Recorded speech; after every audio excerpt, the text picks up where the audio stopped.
돈을 버는 다양한 방법, 재테크 기사와 돈 되는 정보로 투자의 기준을 제시해주는 재테크 노하우 머니쇼 시작합니다. 간밤 뉴욕 증시 전일과는 좀 분위기가 달라진 것 같습니다. 3대 지수도 하락으로 마무리가 됐죠. 네, 그렇습니다. 하루만 더 올랐더라면 뭐 9거래일 연속 상승, 이거는 뭐 20년 만에 최장 상승 랠리라고 시장에서 주목했습니다만 그동안 열심히 달려왔던 만큼 좀 쉬어가자는 분위기, 또 확인해야 될 일정들도 많았죠. 그렇게 시장은 조금 주춤하는 모습이긴 합니다. 자, 엔비디아가 또 하루 만에 또 시총 상위로 내려앉았습니다. 어제 엔비디아가 나스닥 지수를 좀 끌어내리는 역할을 좀 했는데요. 자, 우리 증시 어제 괜찮은 모습이었습니다만 여전히 2,700포인트 도전이 아직 과제로 남았습니다. 네. 코스피, 코스닥 모두 상승 마감했습니다만 코스피 장중에 2,700선 돌파했습니다만 또 마감에는 상승분을 반납하면서 마무리가 됐습니다. 어제 미증시 강세 힘입어서 국내 증시도 그래도 다소 힘을 내주는 모습이었는데 간밤 뉴욕 증시 숨고르기를 나타냈기 때문에 오늘 국내 증시 어떤 반응을 보일지 증시타임에서 짚어보도록 하겠습니다. 보통 증시 흐름 좋을 때 이제 변액보험이 또 주목받는다고 하더라고요. 네, 그렇습니다. 보험금을 납입하면 또 보험사가 펀드에 투자해 수익을 볼 수 있는 건데요. 올해 초부터 주목받고 있는 이유, 또 그리고 가입 시 유의 사항까지 하우머니에서 자세히 살펴보겠습니다. 네, 지금 보고 계신 머니쇼 유튜브 그리고 SBS 비즈 앱에서 실시간으로 시청 가능하니까요. 많은 시청 부탁드립니다. 그럼 먼저 빠르게 돌아가는 글로벌 증시 상황부터 정리해 볼까요? 도지은 아나운서 소식 전해주시죠. 굿모닝 마켓입니다. 긴 상승 랠리 이어가던 뉴욕 증시 간밤에는 숨을 고르는 모습입니다. 랠리에 대한 피로감이 누적됐다는 평인데 과연 더 큰 도약을 위한 휴식 시간이 맞을지 궁금해집니다. 간밤 말씀해 주신 대로 3대 지수는 모두 소폭 하락으로 마감이 됐습니다. 다우지수는 0.15%, S&P 500은 0.20% 하락했고 기술주 중심의 나스닥 지수가 0.33% 하락하면서 마감이 됐습니다. 이렇게 S&P 500과 나스닥 기준으로 8거래일 연속 상승세의 마침표를 찍게 됐는데요. 투자 심리를 크게 흔들 만한 이슈가 있었던 것은 아닙니다.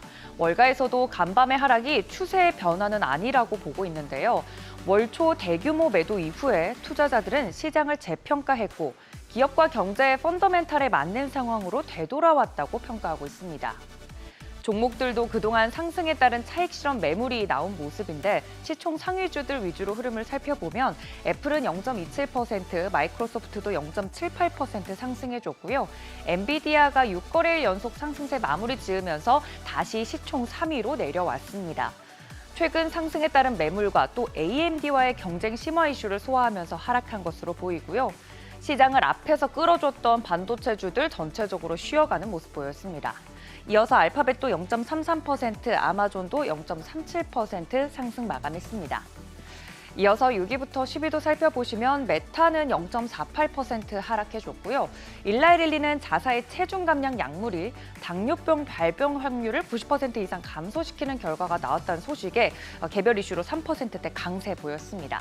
테슬라는 중국 전기차 업종의 실적 발표 여파로 0.73% 정도 하락 마감했습니다. 엔비디아와 반도체주들 제외하고 대형 기술주들 대체로 견고하게 시장을 떠받쳐준 하루입니다. 이외의 특징주들도 살펴보면 더 자세한 이야기는 다음 코너에서 다뤄주시겠지만 보잉 같은 경우 장거리 여객기 시험 비행이 부품 결함으로 중단이 됐다는 소식에 4%대 하락으로 마감이 됐고요. 다우지수 하락을 주도했습니다. 이어서 사이버 보안업체 팔로알토가 지난 분기 실적이 시장 전망치 넘으면서 7%대 상승으로 마감이 됐습니다. 또 동영상 스트리밍 기업이죠. 넷플릭스가 오는 12월에 공개되는 오징어 게임 2 등 인기 시리즈에 대한 기대감으로 장중 한때 사상 최고치 찍기도 했습니다. 한편 정치적으로는 민주당 전당대회가 진행 중인데요. 민주당의 해리스 후보의 지지율이 빠르게 오르고 있다는 소식입니다. 시장도 이를 예의주시하고 있는데 상대적으로 트럼프 트레이드가 약화되자 미 국채 가격이 상승하고 트럼프 정책 수혜주인 에너지와 금융주가 부진한 모습 보였습니다.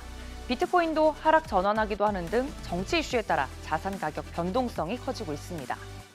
채권 시장부터 살펴보면 2년물 4%대 깨고 내려오면서 3.99%대, 10년물은 3.8%대의 하락세 보였습니다.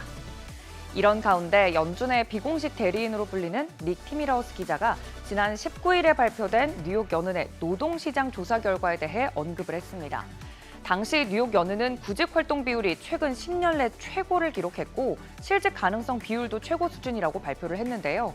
현지 시간으로 21일 노동통계국이 비농업 부문 일자리 개정 예비치를 발표를 앞두고 있습니다.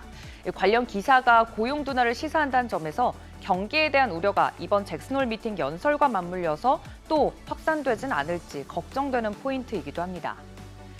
이와 별개로 금값은 또다시 사상 최고치 경신해 내는데요. 지난 주말부터 상승세 이어오면서 선물 기준으로 온스당 2,555달러까지 상승을 했습니다. 연준의 금리 인하 전망과 중동 이슈 등으로 수요가 급증하면서 연일 랠리 보이고 있는 금입니다. 유가는 어제에 이어서 하락세 이어갑니다. WTI 배럴당 74달러 선에 브렌트유는 배럴당 77달러 선에 하락 마감했습니다. 긴 상승 랠리에 피로감을 느끼고 쉬어간 하루입니다. 큰 이벤트를 소화하기 전에 쉬어갈 때 내 포트폴리오도 여기에 맞는 준비가 되어 있는지 점검해 보시면 좋겠습니다. 굿모닝 마켓이었습니다.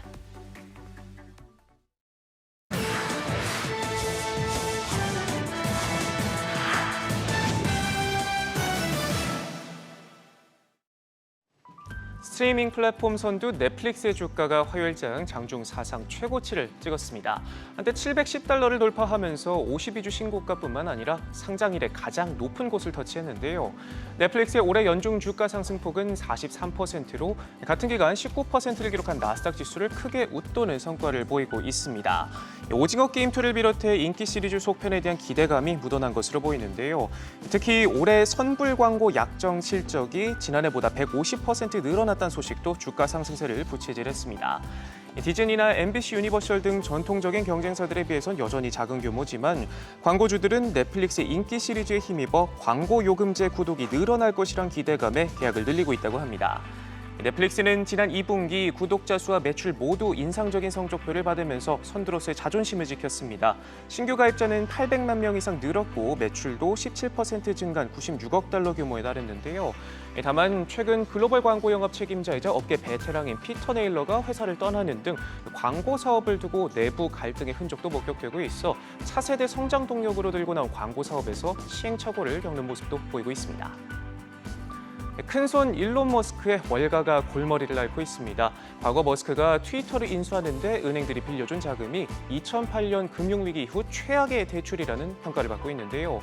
당시 130억 달러, 우리 돈 17조 원이 넘는 자금을 빌려줬는데 2년이 다 돼가는 지금까지도 은행들은 대출금을 환수하지 못하고 있습니다. 실제로 금융위기 이후 가장 오랫동안 회수되지 못한 인수거래 대출이란 오명을 쓰게 됐고요.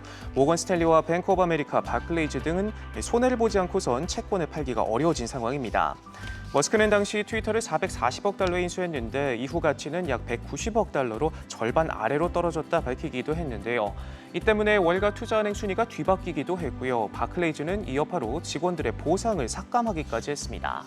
그럼에도 월가는 테슬라부터 스페이스X까지 세계 최대 갑부이자 큰손 고객인 머스크를 놓칠 수 없어 울며 겨자 먹기로 손을 놓지 못하고 있는데요. 스페이스X나 스타링크 위성 사업의 기업 공개 가능성을 놓치고 싶지 않은 수익 창출 기회로 보고 있다는데 성공적인 베팅이 될지 자충수가 될지 지켜봐야겠습니다. 미국과 중국 두 고래들의 싸움에 골머리를 앓고 있는 애플, 차세대 세계의 공장으로 떠오르고 있는 인도로 점점 더 눈길을 돌리고 있습니다. 이제 최신 제품까지 인도에서 생산할 계획인데요. 오는 9월 출시하는 아이폰 16의 플래그십 모델인 프로와 프로 맥스를 현지에서 만들어낼 예정인 것으로 전해졌습니다. 최대 협력사인 폭스콘은 올가을 최신 제품이 출시된 직후 몇 주 내 조립을 시작할 예정이라면서 인도 타밀나두주 현지 공장에서 근로자 수천 명에게 교육을 시작했다고 전했는데요. 애플은 그간 최신 아이폰 대부분을 중국에서 생산하고 인도에서는 구형 제품들을 조립해왔는데 미중 갈등이 고조되면서 2년 전 아이폰 14 기본 모델을 슬그머니 인도에서 만들기 시작했고 결국 올해부터는 고급 사양 제품도 생산하기 시작했습니다. 이 같은 탈중국 전략에 속도가 붙으면서 이후 1년간 인도에서 만들어진 아이폰 비율은 14%로 전년 대비 2배나 늘었습니다. 더군다나 최근 중국인들의 아이폰 사랑이 식으면서 이 생산기지로서뿐만 아니라 14억 인구를 가진 넥스트 차이나로 불리는 인도 시장에 집중하고 나선 모습인데요. 성적도 좋습니다. 올해 3월까지 지난 1년간 애플의 인도 매출은 33%나 급증했는데 특히 매출 절반 이상이 아이폰에서 나올 만큼 중국에 이어 세계 2위 스마트폰 시장으로서 충분한 잠재력을 보여주고 있습니다. 테슬라가 주춤하는 사이 구글의 웨이모가 빠르게 로보택시 시장을 선점하고 있습니다. 최근 서비스 지역 확장 이후 석 달 새 유료 승차 횟수가 주당 10만 회로 2배나 늘었는데요. 로보택시 산업에 대한 시장의 회의론과 엄격한 규제, 현미경 조사로 업계가 주춤할 때 50억 달러, 우리 돈 6조 6천억 원의 통큰 투자 계획을 발표함과 동시에 빠르게 시장을 흡수하고 있습니다. 웨이모는 최근 미국 로스앤젤레스와 샌프란시스코 베이 지역의 새로운 구역을 포함해 서비스 지역을 확장하는 등 빠르게 몸집을 불리고 있습니다. 특히 또 최근에는 샌프란시스코에서 그간 예약제로 제한적으로 운영해오던 호출 서비스도 전면 개방하기로 하면서 경쟁사들과 거리를 멀찍이 벌리고 있는데요. 한때 자율주행 차량 선두로 라이벌 구도를 형성했던 제너럴 모터스가 최근 로보택시 생산을 무기한 중단하기로 했고 테슬라의 로보택시 공개 일정도 밀리면서 한층 더 보폭을 키우는 모습입니다. 지금까지 글로벌 비즈였습니다. 어제장 이슈가 있었던 업종 살펴보는 기업 이슈 시간입니다. 이번 주 잭슨홀 미팅을 앞두고 미국의 기준금리 인하 전망이 우세한 상황에서 우리 시장도 금리 인하 수혜주들이 어제 강세를 보였습니다. 일단 대표적으로 건설주가 그중 하나인데요. 여기에 건설주는 이슈까지 나오면서 매수세가 몰렸습니다. 최근 정부가 그린벨트 해제를 공식화한 가운데 서울에서 가장 넓은 그린벨트를 보유한 서초구가 그린벨트 영향권에 놓인 집단 추락 16곳에 대한 전수조사에 처음으로 돌입했습니다. 주변이 대규모 아파트 단지로 탈바꿈하는 등 급격한 변화를 겪었지만 집단 추락은 개발이 엄격히 제한된 만큼 규제를 합리화할 필요가 있다는 취지에서인데요. 서초구는 일부 추락 지역의 그린벨트 해제와 이를 위한 제도 개선을 시에 요청할 계획입니다. 현재 서초구에는 양재동에 있는 송동마을, 식유촌 등 6곳이 집단 추락지구로 지정되어 있는데 집단 추락지구 인근에는 개발이 진행되고 있지만 집단 추락기구는 그린벨트에 속해 제한적인 개발만 가능하다고 합니다. 이에 따라 서초구 관계자는 집단 추락 여건이 변한 만큼 그린벨트로 묶여있는 집단 추락지 기구를 해제할 필요가 있다고 언급했는데요. 이 같은 소식에 건설주가 들썩였습니다. HDC 현대산업개발이 4.9%, 대우건설이 4.17% 올랐고요. GS건설이 3.81%, DLENC가 2.88% 뛰었습니다. 금융주도 대표적인 금리 인하 수혜주 중 하나이죠. 여기에 금융주는 올해 2분기 호실적과 더불어서 주주환원책 강화를 발표하면서 주가가 강세를 보이고 있습니다. 금융주는 2분기에 전반적으로 좋은 실적을 공개했는데요. 한국거래소가 발표한 자료에 따르면 금융업 상장사 41곳의 올해 상반기 영업이익은 약 30조 2천억 원으로 전년 동기 대비 9.17% 늘었고요. 순이익도 약 22조 2천억 원으로 같은 기간 5.15% 증가했습니다. 이 같은 소식에 관련주들의 매수세가 연일 몰리고 있고요. 아울러 주주 환원에 대한 기대감도 주가의 모멘텀으로 작용했습니다. 밸류업 공시를 한 코스피 상장사 12개 중 9개는 은행이나 증권사인데요. 다음 달에 발표될 밸류업 지수를 앞두고 강세를 이어가고 있습니다. 여기에 마지막으로 미국에서 금리 인하 기대감이 커지면서 달러원 환율이 안정된 것도 환율 수혜주인 금융주의 호재로 작용했는데 마감 상황을 보면 DB손해보험이 8%대, 삼성증권과 삼성생명이 모두 4%대로 올랐고요. KB금융과 우리금융지주가 3% 내외의 상승세를 기록했습니다. 코로나19가 재확산세를 보이면서 관련주들이 연일 들썩이고 있죠. 치료제부터 진단키트주 등 여러 종목들이 큰 폭으로 오르고 있는 가운데 정부가 코로나19 치료제 추가 구매에 속도를 내고 있다는 소식에 콜드체인 관련주도 강세를 보였습니다. 콜드체인이란 저온 유통체계를 말하는데요. 코로나 치료제는 극저온 상태에서 유통돼야 하기 때문에 치료제를 안정적으로 수급하기 위해서는 콜드체인이 필수적이라고 합니다. 정부는 최근 코로나19 여름철 재유행으로 치료제의 사용량이 한 달간 40배 이상 급증하자 치료제 약 26만 2천 명분을 구매할 수 있는 규모의 예비비인 3,268억 원을 편성했는데요. 이에 따라 콜드체인 관련주도 동반 상승했습니다. 일신바이오가 12.14%, 대한과학이 6.39% 올랐고요. 대창솔루션이 5.92%, HLB 테라피틱스가 4.5% 상승세를 나타냈습니다. 최근 엔비디아 주가가 급등하면서 국내 증시에서도 반도체주 투자 심리가 살아나고 있습니다. 비록 간밤 엔비디아 주가가 차익 실현 매물이 나오면서 하락하긴 했지만 엔비디아는 어제까지 6거래일 연속 오르면서 23% 급등했습니다. 이는 지난 3월 이후 가장 긴 상승세죠. 이번 상승의 배경에는 대형 투자 회사들에서 엔비디아에 대한 낙관적인 전망을 고수하는 것이 영향을 끼쳤는데요. 골드만삭스는 엔비디아 매수 추천과 함께 $135 목표 주가를 고수했고 있고요. 멜리우스 리서치도 $160 목표 주가를 재확인했습니다. 이처럼 AI 대장주가 앞에서 끌어주니 국내외로 반도체주가 전반적으로 좋은 시세를 내고 있고요. 증권가에서는 앞으로도 반도체 업종이 지속적인 상승세를 보일 것이라는 전망을 내놓고 있습니다. 빅테크 업체들의 설비 투자가 계속해서 증가하면서 HBM 중심의 고용량 D램 수요 증가세가 내년에도 지속될 수밖에 없다는 분석입니다. 이 같은 기대감에 관련주들이 강세를 보였는데 가온칩스가 16.75%, 에이징랜드가 8.72% 뛰었고요. 또 SK하이닉스가 2.99%, 삼성전자가 0.77%로 상승 마감했습니다. 지금까지 어제장 이슈 살펴봤습니다.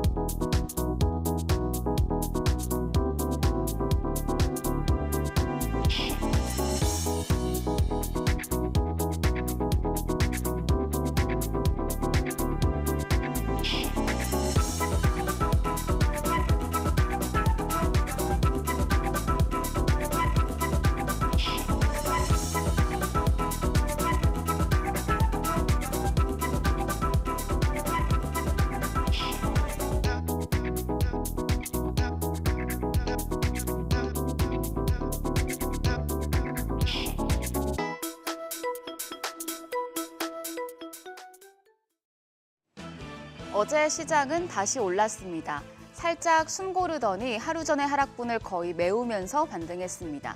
그런데 다소 아쉬운 점은 코스피 2700 돌파는 실패했다는 점입니다.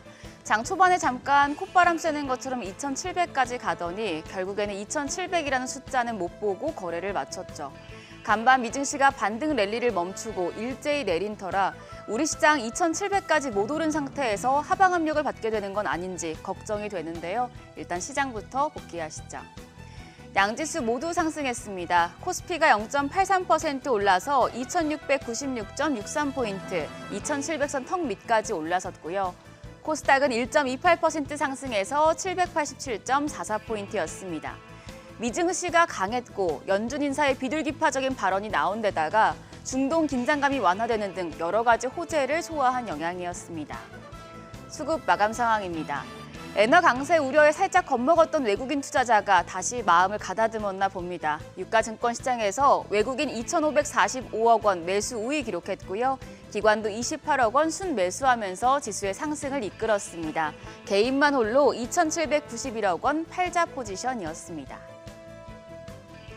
코스닥 시장에서도 메이저 수급 주체의 쌍끌이 매수세가 유입됐습니다. 금액이 적긴 했지만 외국인이 113억 원 매수 우위, 기관도 117억 원 순매수했습니다. 여기도 개인만 182억 원 매도세 기록했습니다. 시가총액 상위 종목 마감가 확인하시죠. 역시 시장 주도주인 반도체가 살아나야 지수도 힘을 내는 모습입니다. 어제 반도체 투톱 하루 만에 반등했습니다. 삼성전자가 0.77% 올랐는데 78,900원, 8만전자까지는 가지 못했고요. SK하이닉스 2.99% 상승해서 199,700원의 거래를 마쳤습니다. 앞서서 엔비디아가 시총 2위를 탈환했고 필라델피아 반도체 지수가 상승한 점이 투심에 우호적으로 작용했습니다. 여기에 2차전지 대표주인 LG에너지솔루션이 플러스권, 현대차와 기아도 반등에 성공했습니다. 더불어서 금융주 최근에 좋은 흐름을 보여주고 있죠. KB금융과 신한지주 2, 3%대 상승세 시현하면서 2거래일 연속 강했습니다. 유가증권 시장에서는 삼성 바이오로직스와 셀트리온 같은 바이오 대표주만 약했습니다. 코스닥 시총 상위 종목은 혼조였습니다. 에코프로 형제 2거래일 연속 약했고요. 일부 헬스케어 섹터 내림세 기록했습니다. 삼천당제약이 2% 추가적으로 하락했고 리가켄바이오도 1%대 조정을 받았습니다. 알테오젠이 0.67%, HLB가 1.99% 반등에 성공했습니다.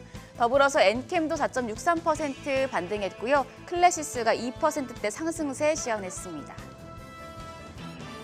환율도 보시죠. 주식시장 정규장 마감 시간 기준으로 달러 대비 원화 환율은 80전 내려서 1,333원 20전에 거래를 마쳤습니다.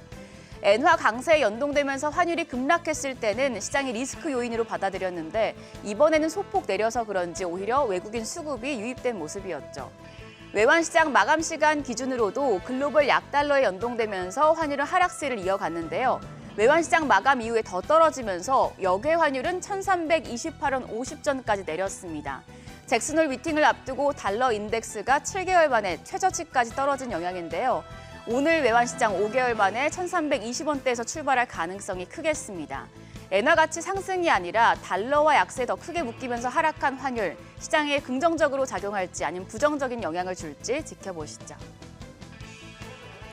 7월 FOMC 회의록과 한국은행의 금리 결정, 잭슨홀 미팅에서 제롬 파월 연준 의장의 연설까지 모두 내일부터 이뤄집니다. 오늘은 다소 상승 모멘텀이 부재한 만큼 대기 심리가 커질 수 있겠는데요. 이럴 때 좀 테마성 재료를 체크해 보시는 건 어떨까요? 오늘 독일에서 세계 최대 게임 전시회 게임스컴 2024가 개최됩니다. 올해는 64개국 1,400개 이상 기업이 참가하는 역대 최대 규모입니다. 이 자리에서 올해 하반기와 내년에 출시할 신작들을 미리 볼 수 있는데요. 특히 올해엔 게임스컴 어워드 후보자 명단에 이례적으로 한국 게임이 4개 부문의 후보로 올랐습니다. 펄어비스의 붉은 사막, 크래프톤의 인조이, 넥슨의 퍼스트 버커서 카잔 등인데요. SK증권은 유저 반응과 수상 여부에 따라서 신작에 대한 기대감이 조정될 것이라고 분석했습니다.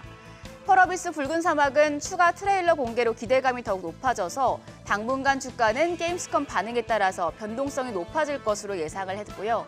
크래프톤도 게임스컴에서 신작 2종의 성공적인 시연과 함께 긍정적인 유저 반응이 확인된다면 신작에 대한 기대감이 더해지면서 기존 대비해서 높은 밸류에이션 부여가 가능할 것으로 판단했습니다.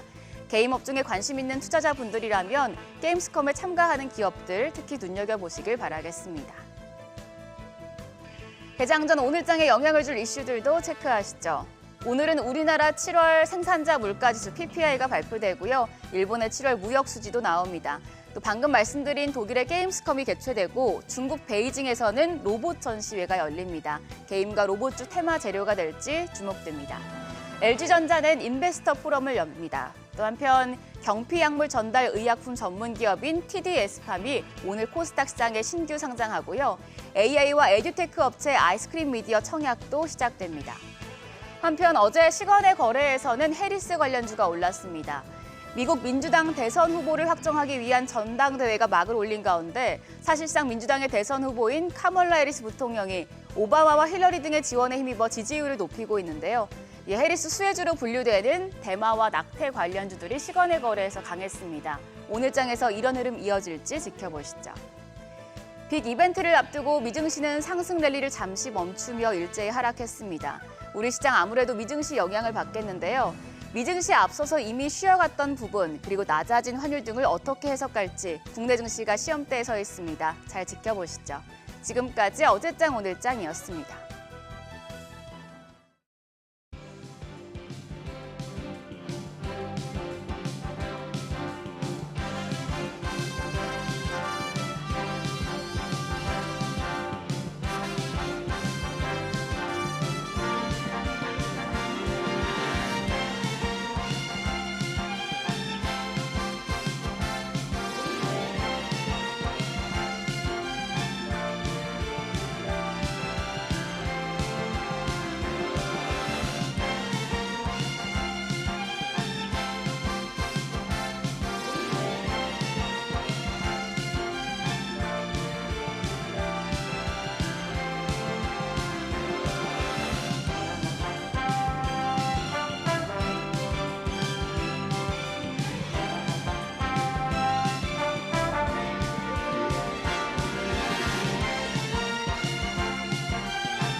현재 시각 8시 25분 향해 갑니다. 지금 보고 계신 머니슈 유튜브 그리고 SBS 비즈 앱에서 실시간으로 시청 가능하니까요. 많은 시청 부탁드립니다. 또 다양한 정보 원하시는 분들 카카오톡 채널에서 크존 검색하셔서 친구 추가하시면 다양한 정보도 확인해 보실 수 있으니까요. 이 부분까지도 참고해 보시기 바랍니다.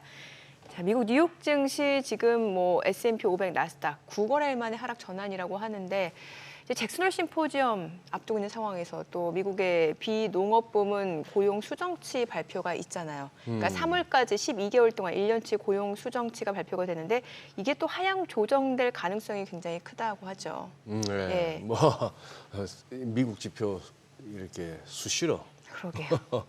이렇게 수정하고 하는데 근데 이게 대폭 하향 조정되면은 이게 아무래도 또 9월 달이라든지 이 부분에서 영향이 있지 않을까라는 예측도 있고 예. 뭐 사후 해석이긴 합니다만 예.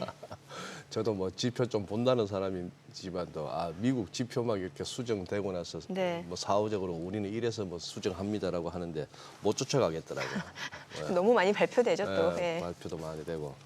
그러나 저는 이제 뭐 진짜 8월 5일 이후로 아주 힘차게 이렇게 반등이 나왔는데 요 대목이 이제 궁금하죠. 이제 뭐 잭슨홀도 이번 주말이니까 거의 다 왔습니다. 그런 상황이니 한번 또 오늘 점검해 봐야 되겠네요. 울트라 슈퍼 롱마인드에 우리 네. 유동훈 본부장님하고 한번 살펴보셔야 네, 됩니다. 유한타증권 유동원 본부장님 함께합니다. 어서 오세요. 네, 어서 오세요. 안녕하십니까. 예. 네. 네, 또 소장님께서 저에 대한 의견을 또 수포롱으로만 말씀하시니까 또 다시 말씀을 드리지만 저는 수포롱이 아니고요. 고객의 수익률을 올리는데 초점이 맞춰져 있는 사람입니다. 그래요. 예. 네. 네. 네. 뉴욕 증시 어떻게 보셨나요? 네. 지금 이렇게 빠르게 반등이 일어나고 있다라는 것 자체가 굉장히 중요합니다. 왜냐하면 만약에 시장이 어떤 대세 하락장으로 넘어간다라는 관점이었다면 이렇게 빠르게 반등이 일어날 수가 없고요. 네네. 이렇게 반등의 폭도 이렇게 많이 나오지 않습니다. 그러니까 어느 정도로 지금 반등을 했냐면 S&P 500 기준으로서 고점 대비해서 약 3주 조금 넘는 기간 동안에 9.7% 하락을 했었습니다. 네. 선물 기준으로는 10% 이상 하락을 했었고요. 그리고 지금 어제 조정 받기 전까지 얼마나 반등을 했냐면 하락폭의 80% 반등을 했습니다. 그래서 5,670이 고점이었고 5,100포인트 조금 넘는 수준이 바닥이었고 5,600포인트를 돌파를 했다가 지금 살짝 내려온 상황이죠. 이렇게 됐었을 때 보통 시장은 그 이후에 12개월 동안에 과거의 역사상 평균치로는 두 자릿수 이상의 상승률을 보여줍니다.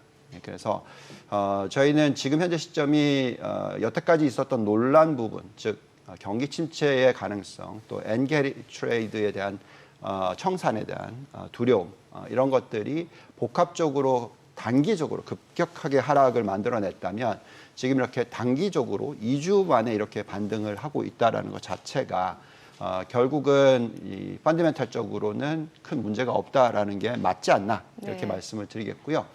그래서 이제 지금 우리가 해야 되는 부분은 이제 어제 좀 빠졌죠. 예. 미국 시장이. 그 이유는 정말 반등을 많이 했으니까 이제 뭐가 주도주일까 또는 어떤 식으로 투자를 해야 될까 약간 전략의 조정이 필요한 게 아닌가. 그리고 그 전략의 조정이 필요한 이유로 봤었을 때 어떤 큰 매크로의 변화가 생기고 있지 않냐. 네. 매크로의 변화로 보면은 이제 두 가지인 거죠. 첫째는 경기가 둔화되고 있다. 그죠? 고용 시장부터 시작해서 둔화되고 있기 때문에 그런 부분에 있어서의 앞으로 경제 성장률이 어떻게 될 건가 하는 것, 이 부분이 있고요. 두 번째는 그러면 경기 둔화가 있기 때문에 네. 이제 금리를 내려줄 건데 얼마나 내려주느냐 하는 네. 부분에 대한 또 얘기가 있는 거죠. 월요일 날 왜 시장이 약하다가 훅 튀어 올랐었냐면 잭슨홀 미팅에서 파웰 의장이 아마 0.25% 내리는 게 아니라 0.5% 내릴 수 있다라는 거를 열어둘 거다. 네. 예, 이렇게 얘기를 하면서 올라왔어요. 예. 근데 사실 제가 볼 때는 지금 나오고 있는 경제 지표로서 판단했었을 때는 그 정도까지의 어떤 금리를 빠르게 내릴 필요는 없다라고 생각합니다. 여전히 저희가 생각하고 있는 미국의 기업 펀더멘털과 가계의 펀더멘털은 굉장히 튼튼하다고 판단하고 있고요. 네. 그래서 천천히 내려줄 거라고 생각하고 있고 오히려 천천히 내려주는 것이 거품을 조정하기보다는 안정적인 어떤 성장률과 안정적인 상승률을 만들어 줄 거다라고 생각하고 있어서 어쨌든 우리가 지금 봐야 되는 거는 경제가 어떻게 될 거냐, 그다음에 금리를 얼마나 내려줄 거냐, 이에 따라서 어떤 업종을 사야 되느냐 이런 고민을 하는 것이지 네. 대세 하락장 시작됐으니까 다 도망가자 이거는 아니다라고 판단이 듭니다. 그럼 미국 여전히 경기 침체를 걱정할 상황은 아니다라고 좀 저희가 이해를 하면 될 것 같은데 그 네. 근거 자료를 좀 하나씩 보면서 얘기해 주시면 좋을 것 같아요. 네, 좋습니다. 예. 자, 어쨌든 경기가 둔화되고 있다라는 거는 맞아요. 네. 그래서 그 둔화되는 부분이 시장에 영향을 미쳤다라고 보시면 됩니다. 지금 보시면 이제 3분기에 대한 GDP 추정치가 나오고 있죠. 예, 아틀란타 연준에서 발표하는 GDP 나우 숫자를 보시면은 2.9%가 고점이었던 게 지금 훅 떨어져서 2.0으로 바뀌었어요. 네. 이건 이제 전분기 대비해서 숫자의 예상치입니다. 자, 2.0%로 계산을 하면 어떤 숫자가 작년 동기 대비해서로 나오냐면 이렇게 보시면 자, 위에 계속 지금 2023년 3분기, 4분기, 올해 1분기, 2분기 다 보시면 2.9% 이상의 굉장히 높은 상승률이죠. 자, 이때가 미국 시장이 굉장히 좋은 때죠. 네. 예, 이 정도의 높은 경제 성장률이 나오는 시기에는 당연히 지수가 굉장히 세게 움직입니다. 근데 왜 3분기에 그럼 조정이 훅 왔느냐? 네. 예, 8월 달, 7월, 8월 때 왔냐? 보시면은 성장률이 3.12이던 게 2.4로 뚝 떨어지죠. 이게 떨어지기 때문에 그렇습니다. 저희가 돌려보는 정말 많은 모델들 중에서 하나를 보는 게 뭐가 있냐면 네. 전년도 동기 대비해서의 실질 GDP 성장률이 어떻게 변하느냐. 예, 그래서 천천히 떨어진다. 이건 괜찮은데 빠르게 떨어진다든지 아니면 또 빠르게 올라간다든지에 따라서 시장은 움직입니다. 그래서 성장률이 올라가는 추세에 있을 때는 시장이 오를 확률이 70% 이상이고요.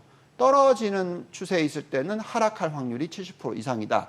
그래서 지금 이 3분기 자체가 이렇게 조정이 있었던 이유를 보시면은 아마 GDP 성장률이 이렇게 떨어지는 추세, 이 부분이 반영이 됩니다. 근데 중요한 것은 지금 이 2.4%의 성장률이 작년에 3분기가 얼마나 올랐었죠? 2.93이나 오른 거 대비해서 또 2.41% 오르는 거예요.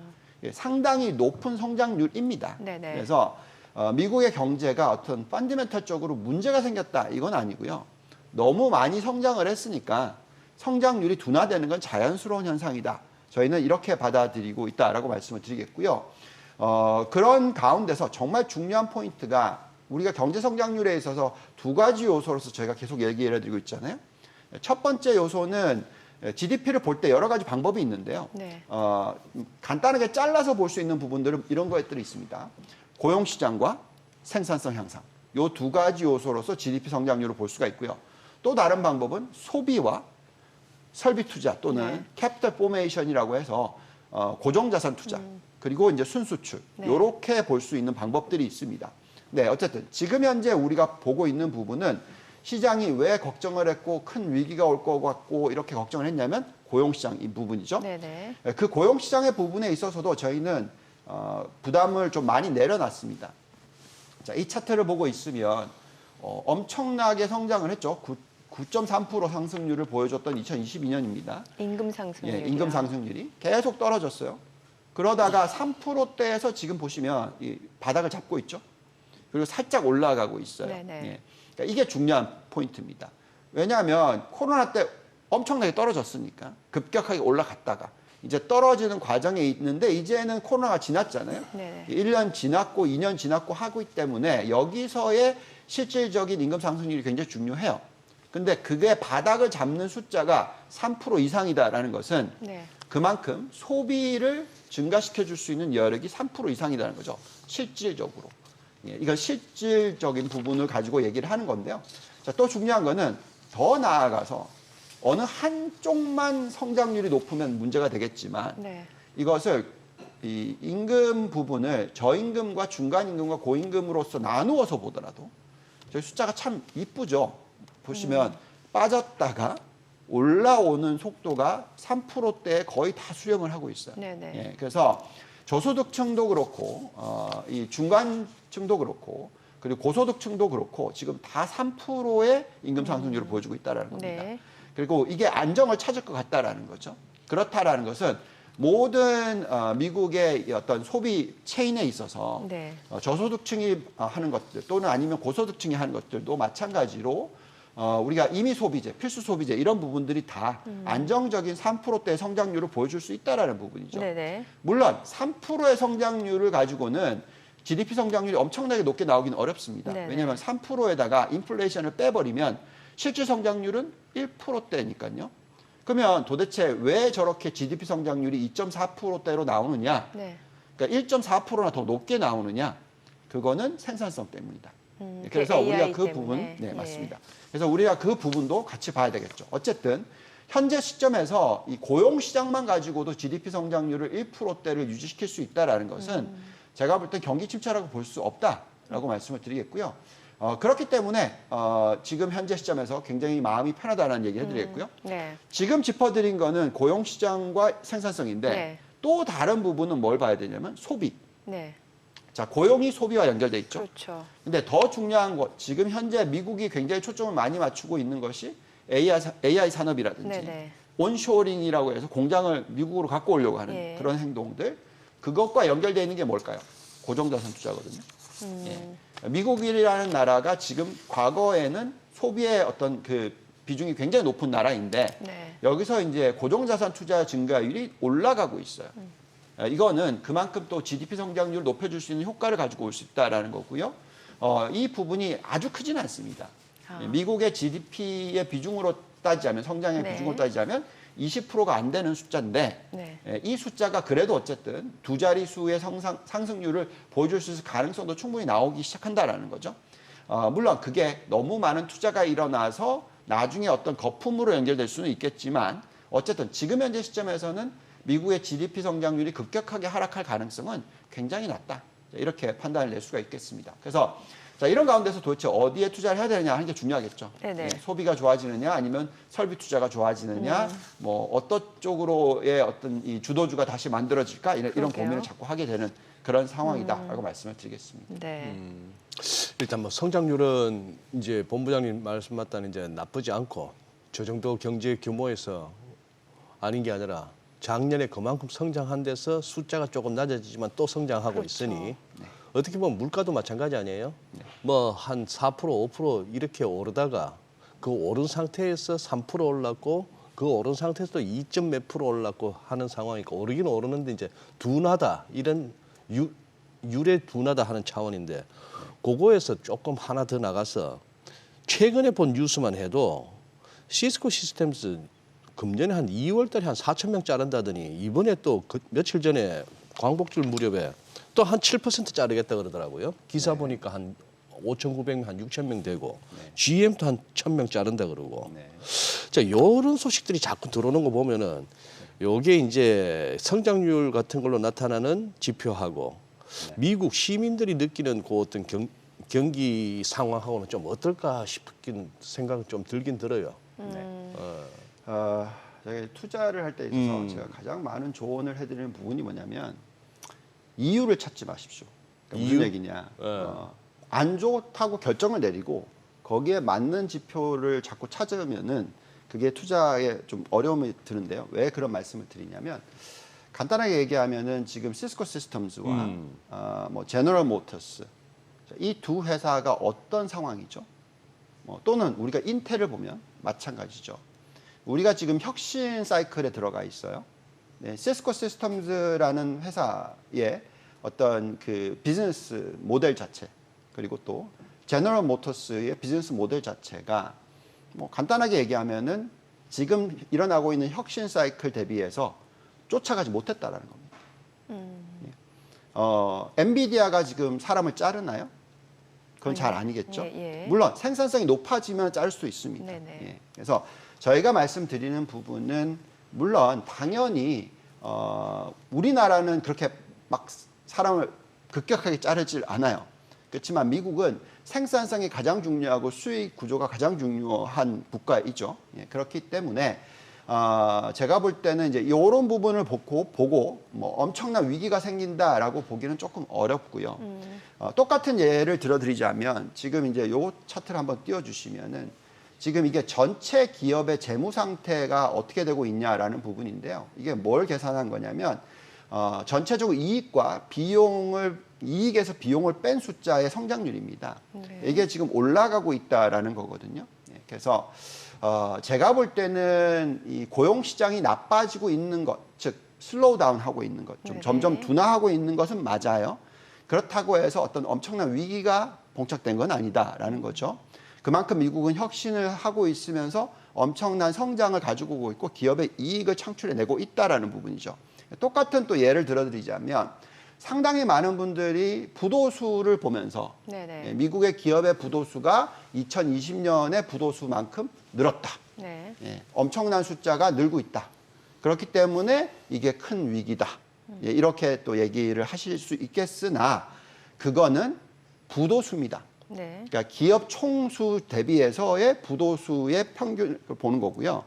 근데 실질적으로 그렇다 하더라도 전체의 여신이라든지 네네. 전체의 기업군이라든지 이런 부분이 GDP에 미치는 영향은 네. 굉장히 작다라는 얘기죠. 작은 회사들이 예. 부도가 지금 나고 있다 이렇게 네. 설명을 해드릴 수 있을 것 같고요. 여러 가지 차원에 있어서 보면은 저희의 자꾸 내릴 수 있는 판단은 뭐냐면 뭐 신용카드도 마찬가지예요. 네네. 신용카드 연체율이 급등을 했다. 그렇기 때문에 큰일 났다. 자, 이렇게 얘기를 하는데 그게 보면은 굉장히 일부의 30일 이 연체율 네. 요거를 딱 들여다본 거예요. 근데 지금 2, 4분기에 은행권에서 발표하는 연체율 신용카드를 보시면은 겨우 0.1%밖에 안 올랐어요. 그러니까 지금 현재 3.35%의 연체율이 나오고 있어요. 네네. 그거는 충분히 제가 볼 때는 감당 가능한 수준이라는 것이죠. 그래서 자꾸 드리는 말씀은 뭐 물론 숫자가 나빠지고 있다. 맞아요. 예. 근데 그 숫자가 나빠지고 있는 것이 어떤 큰 위기로 갈 때까지는 시간이 걸린다는 거죠. 여기서 금리까지 내려주면 어떤 현상이 일어나냐면 연체율도 떨어질 수 있고요. 부도수가 줄어들 수도 있고요. 그래서 그러니까 우리가 그것이 바로 연착륙이라는 겁니다. 네네. 그러니까 경착륙이 오려면은 갑자기 확 빼야 되는 거예요. 네네. 그래서 지금 말씀하신 그 걱정되는 부분이 모든 회사들이 직장을 다 잘라요. 그러면서 급격하게 실업률이 올라가거나 그러면서 어떤 큰 위기를 만들면 그게 이제 경착륙과 네. 연결이 되고 큰 위기가 될 수 있는 거죠. 그렇지만 지금처럼 천천히 임금도 상승을 다시 돌아가는 모습 나오고 또 금리도 이제 내려줄 거고 이제 네네. 이런 것들이 연결이 되면은 오히려 연체율이 빠지고 GDP 성장률이 떨어지는 게 아니라 안정을 찾고 이런 식으로 연결이 됩니다. 그래서 물론 걱정스럽지만 전체의 큰 그림을 보면서 저희가 투자를 하는 것이 중요하고요. 물론 이렇게 디테일하게 조금을 들여다보는 이유는 네. 어딘가에서 수익을 내야 될 거 아니겠어요. 예. 예, 그래서 잘 되는 쪽에 투자를 해야 되겠죠. 그리고 안 되는 쪽에서는 약간 그 쇼트, 네네.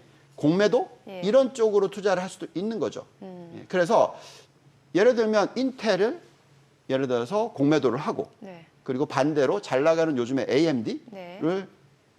매수를 하면 예. 이게 해칭이거든요. 네네. 그러면서 엄청난 수익을 창출할 수 있다는 거죠. 그런 식으로 우리가 운영을 할 때 있어서는 잘 구분하는 게 중요하다. 네. 이렇게 말씀을 드리겠습니다. 그러면은 저희가 투자자 입장에서 그 본부장님의 말씀을 좀 이렇게 이해하면 될까요? 이게 혁신을 못 쫓아간 기업의 그런 일부 뭐 인력 해고라든지 이런 부분에 초점을 맞추기보다는 전체적으로 시장 뭐 기업의 지금 재무 건전성은 크게 흔들리지 않고 있다. 네. 그리고 이런 기업 이슈와 관련해서는 좀 개별적으로 해지 차원에서 접근하면 된다. 이렇게 이해를 하면 되겠네요. 네, 그렇습니다. 예. 그러면은 이제 CPI 관련해서 소비자 물가지수 요거 좀 여쭤볼게요. 지금 보니까 7월달 CPI 상승률이 이제 3년 4개월 만이죠. 처음으로 이제 2%대인데 이걸 쪼개 보니까 사실 주거비 이슈는 계속해서 있었습니다. 이게 주거비 상승 압력이 좀 둔화되지 않는다라는 부분이 우려가 있었는데 실제로 그렇게 나온 거잖아요. 맞아요. 예. 근데 주거비는 후행 지표고요. 후행 지표. 그리고 가장 스티키, 가장 예. 천천히 네. 빠집니다. 맞아요. 이게 0.4% 상승률이기 때문에 곱하기 12 하면은 높죠. 5% 예. 가까이 되는 그런 상승률이라서 걱정스럽긴 합니다만 이게 천천히 지금 빠지고 있는 것도 사실이고요. 오히려 저희가 들여다보는 것은 이제 주거비를 제외한 나머지 숫자들이 다 지금 이 숫자가 숫자가 안 찍혀 있는데 1.7%, 1.8%입니다. 그래서 이 주거비를 제외한 CPI가 1.7%가 1.8%가 그렇고요.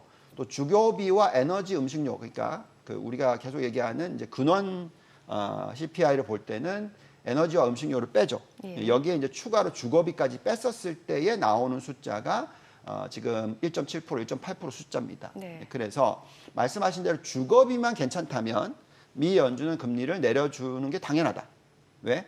인플레이션 지금 2%의 목표치에 도달했고 여기 대비해서 지금 기준금리가 얼마죠? 5.5%입니다. 그럼 이거는 2% 대비해서 5.5니까 3.5%나 더 높은 금리를 유지하고 있단 말이죠. 네. 그렇게까지 유지할 필요는 없어요. 보통 한 2% 정도 더하면 됩니다. 그래서 4%까지 그래서 빠르게 떨어뜨려 줄 거다라고 얘기하는 것이고요. 제가 오늘 한 가지 메시지를 전달하고 싶은 부분은 제가 어느 시점에서 갑자기 급격하게 다 팔자라는 얘기를 하기 시작할 거예요. 그래요. 그걸 보는 것 중에서 굉장히 중요한 포인트가 네. 그 부분인데요. 금리를 정말로 빠르게 내려야 되는 환경이 도달하게 되면 네. 그때는 참 걱정스럽습니다. 왜냐하면 이 숫자를 보면서 좀 말씀을 드려볼게요. 여기 보시면은 지금 현재는 금리를 천천히 내려주는 구간이에요. 그래서 이번에 9월 달에 0.25% 내릴 거고 또 11월 달에 0.25% 내리고 12월 달에는 0.5% 내리자. 네. 그리고 이제 1월 달에 또 0.25. 그래서 총 다 더하면 얼마죠? 1.25%입니다. 그러면 지금이 5.25에서 5.5니까 빼면 네. 4.0에서 4.25로 떨어진다라는 거죠. 근데 중요한 건 보시면 저 박스가 어떻게 돼 있죠? 4.0 도달하고 나면 동결. 네네. 계속 동결. 예. 그러니까 이게 중요합니다. 네. 예. 그러니까 결국은 실질 금리가 어떻게 되느냐. 그러니까 실질, 그러니까 기준금리에다가 인플레이션을 뺀 실질 기준금리가 2% 정도일 때는 굉장히 네. 좋은 모습이에요, 사실. 아, 근데 이게 떨어뜨리기 시작하잖아요. 그러니까 1.5%, 1%, 0%로 떨어뜨려야 되는 환경이면 이거 굉장히 안 좋은 겁니다. 네네. 무슨 얘기냐면 경기가 굉장히 빠르게 침체할 거다라는 겁니다. 그래서 그런 상황이 벌어질 때는 주식을 빼야 돼요. 예. 그리고 채권을 확 늘리셔야 됩니다. 왜냐하면 금리가 빠르게 떨어질 거니까요. 네네. 예.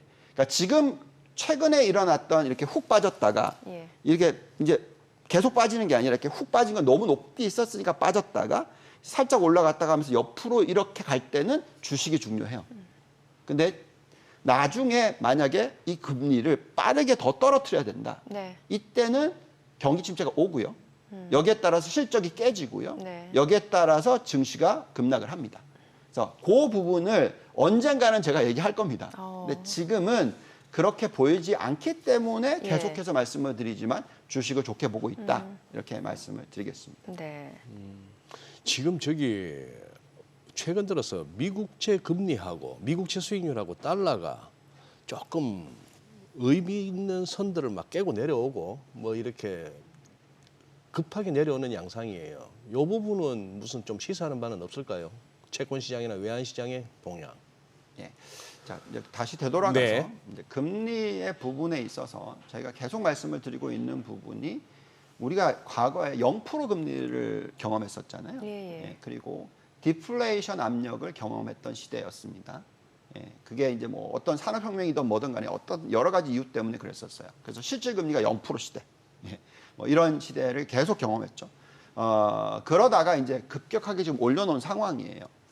그렇다 보니까 이제 사람들이 자꾸 옛날을 생각하니까 금리가 바로 5.5에서 0으로 가는 게 아니냐. 이렇게 자꾸 생각을 하시는 거예요. 그러면서 이제 환율도 그렇고 금리도 그렇고 이렇게 급격하게 빠르게 떨어질 거 아닌가라고 생각을 하십니다. 그렇지만 사실 3.8%의 미국의 10년 국채 금리는 제가 볼 때는 적절한 수준에서 살짝 낮은 정도다라고 생각합니다. 물론 정말 많이 떨어뜨릴 때 제가 이 얘기했죠. 올해 연말에 10년 국채 금리가 한 4% 근처 정도가 적절할 것 같다. 네. 그리고 또 내년 연말쯤 됐었을 때 한 3.5%까지 떨어지면 정말 많이 떨어질 것 같다. 이렇게 얘기를 해드리고 있잖아요. 네. 예. 그 얘기는 무슨 얘기냐면 똑같은 얘기입니다. 금리가 지금 4.23%에 있다가 훅 빠져서 3.8%에 0.5% 정도 빠졌잖아요. 네네. 여기서 멈출 거라 생각하는 거죠, 저희는. 그리고 또 나중에 좀 있으면 또 빠질 겁니다. 또 멈출 겁니다. 그래서 이게 한 번에 막 내려가는 게 아니라 예. 떨어졌다가 쉬고 또 한참 기다렸다가 또 떨어졌다가 쉬고 이런 식으로 갈 거라는 거죠. 이 과정에서의 어떤 변화인데요. 그러면 똑같이 환율도 비슷하게 움직입니다. 왜냐하면 환율이 많이 올라갔었을 때 달러 지수가 106 이랬잖아요. 예. 지금 101 5% 딱 빠졌어요. 네네. 제가 볼 때는 이제부터 또 멈춥니다. 그러다가 이제 또 좀 한참 가다가 또 한 번 떨어질 때가 오겠죠. 네. 그때는 또 금리가 3.5%로 떨어질 때면. 네. 그래서 지금은 항상 이게 계속 이렇게 하는 게 아니고요. 훅 빠졌다가 옆으로 기다가 또 훅 빠져 이런 식으로 스텝 바이 스텝으로 가는 케이스가 네. 상당히 많아요. 왜냐하면 소비도 그렇게 일어나거든요. 소비도 쭉 가다가 갑자기 푹 빠지거나 아니면 쭉 가다가 갑자기 훅 올라가거나 이런 현상이 보통은 경제 지표들에서 나옵니다. 그래서 네. 지금 제가 판단하는 것은 지금 현재 달러가 너무 강했었어요. 예. 그죠? 금리를 이제 내리기 시작한다는 게 확정되니까 그 106이던 게 100으로 떨어지는 겁니다. 예, 그 정도 과정 똑같아요. 그러니까 옌도 마찬가지죠. 옌 캐리 현상도 마찬가지로 160까지 갔는 게 좀 너무 네. 많이 갔었다. 그러면 이게 140까지 훅 빠졌다가 다시 올라와서 여기서 좀 이제 140대에서 오랫동안 갈 거 아니냐. 네. 이제 이렇게 수렴하는 기간이 나올 거다. 네. 이렇게 생각을 하고 있습니다. 알겠습니다. 자, 지금 시각 8시 51분 향해 갑니다. 오늘 양시장 예상 체결지수 확인해 보도록 하겠습니다. 먼저 코스피입니다. 지금 보시게 되면 0.3% 하락 예상되고요. 예상 체결지수 2686포인트입니다. 코스닥 약보합 출발 예상됩니다. 예상 체결지수 786포인트입니다. 시가총액 상위 종목 예상 체결가 보겠습니다. 삼성전자 0.7% 지금 호가에서는 하락이 예상되고요. 지금 호가는 78,300원이고 간밤 뉴욕 증시에서 엔비디아 주가가 6거래일간의 상승 랠리를 마치고 지금 7거래일 만에 좀 2% 약세로 전환이 됐는데 오늘 그런 부분이 좀 반영이 될 것 같습니다. SK하이닉스 지금 호가는 4.3% 하락 예상되고요. 19만 1,000원으로 집계가 됩니다. LG 에너지솔루션은 1.3% 상승 예상되죠. 호가 33만 4,500원. 삼성 바이오로직스가 1.2% 하락이 예상됩니다. 현대차 보합 예상되고요. 기아는 0.9% 상승할 걸로 보입니다. 호가 10만 4,400원. 삼성전자 우선주 1% 약세가 예상됩니다. 셀트리온 내림세 예상되면서 호가는 19만 5,300원. KB금융 보합 예상되고요. 신한지주 1% 하락 예상됩니다. 코스닥 시가총액 상위 종목 예상 체결가 보겠습니다. 에코프로비엠 최근에 사흘 연속 좀 주가 조정을 받았는데 오늘 호가에서는 0.8% 반등이 예상됩니다. 17만 3,000원이고요. 알테오젠 강보합 출발 예상되죠. 호가 30만 1,000원. HLB가 0.2% 소폭 상승 예상되고요. 예상 체결가 92,500원. 에코프로 약보합 출발 예상됩니다. 엔캡 1.6% 하락 예상되고요. 호가는 21만 1,000원. 삼천당제약이 2.9% 약세가 예상됩니다. 최근에 주가 변동성 굉장히 큰 모습을 보여주고 있는데 호가 14만 7,200원이고요. 휴젤 0.5% 하락이 예상됩니다. 리가캠바이오가 1% 상승 예상되고요. 호가는 93,800원, 클래시스도 1% 상승 예상됩니다. 예상 체결가 5만 500원, 이 가운데 리노공업은 1.7% 하락 출발 예상되고 있습니다. 이제 개장까지 7분여가량 남았는데요. 지금 보시다시피 간밤 뉴욕 증시 좀 변동성이 큰 모습이었고 3대 지수가 하락으로 마무리가 됐는데 오늘 국내 증시도 어느 정도 그 여파는 좀 예상되지 않을까 싶습니다. 네, 예. 그러네요. 진짜 징글징글하네요. 2,700이 뭐길래 저걸 못 넘어가지고 뭐 기술적으로는 뭐 예견되는 거고 또 2,700 뭐 삼성전자 8만 원, 뭐 SK하이닉스 20만 원 됐다 하면서 나올 매물도 있긴 있다고는 합니다만 어제 또 제가 딴 데 가서 뭐 요즘 진짜 잔파동도 다 맞추는 골드만삭스의 스콧 러버너가 한 4주 동안은 더 간다 하길래 그쪽에 빌붙어가지고 네. 우리도 좀만 가겠나요 했더니만 그게 또 장 빠뜨렸네요. 아유, 그냥 저는 계속 안 된다 해야 이거 장이 가는데 이건 저까지 그냥 이거 안 가겠습니까 했더니만 네, 소장님은 기존 뷰를 계속해서 유지해 주시는 게 더 그러는 좋은 걸로 것 같습니다. 알겠습니다. 예. 그래 뭔가 좀 중립적이죠. 그러니까 예. 예. 우리 장은 왜 이렇게 상대적으로 지지부진할까요? 우리 뭐 장은? 박스권이고. 예. 뭐 그동안에 아주 이렇게 점잖게 이렇게 품위 있게 말씀하셨지만 요 대목에서는 한번 속내를 한번 드러내 주시죠. 그게 차라리 우리 국내 투자하시면서 소가리 하시는 우리 시청자분들 마음 속이라도 시원하시게. 우리는 왜 이렇게 찌질한가요? 그거는 제가 강의할 때만 하는 얘기입니다. 강의할 때만 하는 얘기. 이렇게 생각을 하시죠. 한국에 대해서 좋게 봅니다. 단기적으로. 단기적으로. 네. 즉 단기라는 저희의 단기는요. 네. 한 달 이런 게 아니고요. 뭐 내년 3월, 요 정도까지 또는 뭐 길게 보면 정말 2026년까지 정도인데 이제 왜 그런 말씀을 드리냐면 요거를 보면서 좀 말씀을 드려볼게요. 네. 뭐 이거는 네. 자, 이게 S&P 500과 다른 그 이제 국가의 자사주 매입과 배당 성향 숫자입니다. 다시 한번 이제 요거를 가지고 설명을 좀 드려볼게요. 자, 미국이 지금 현재의 S&P 500의 PR이 21배, 뭐 20배 요 정도 됩니다. 네. 네. 그러면은 우리나라는 지금 몇 배냐면요. 8배예요, 8배. 예.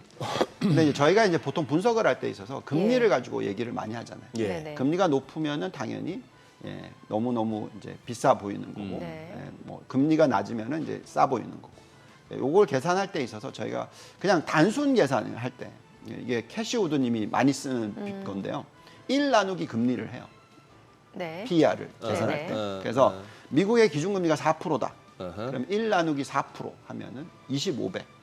1 나누기 4%. 그렇죠. 네. 예, 25배 맞죠. 어. 예. 25배. 그래서 지금 20배니까 25배까지 갈 수 있다. 뭐 네네. 이런 식으로 이제 계산을 합니다. 자, 그러면 이제 미국이 상승 여력이 많이 남아 있는 것처럼 보이잖아요. 그렇죠. 예.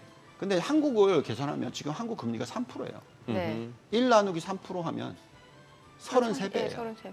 높네. 예. 33배까지 가야 되잖아요. 예. 그죠? 예. 근데 지금 8배예요. 너무 저평가. 너무 저평가. 예. 이렇게 얘기를 합니다. 어. 자, 근데 중요한 거는 그 금리가 예. 우리나라 기업은 그 벌어들이는 돈을 가지고 예. 네.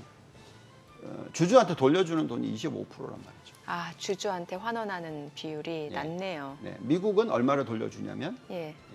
97%를 돌려준다. 아. 그래서 저희가 25배라고 하면 곱하기 97%를 하면 예. 24배 정도 되는 거예요. 나. 우리나라는 예를 들어서 33배 곱하기 네네. 25% 하면 딱 8배가 나옵니다. 계산법이 그렇게 되는구나. 이게 주주 환원율이 차이가 확실히 나네요. 그러니까 주주 환원을 많이 할수록 PER이 높아진다. 예. 당연한 결론이거든요. 네네. 대만을 여기 보시면 대만이 얼마죠? 60%예요.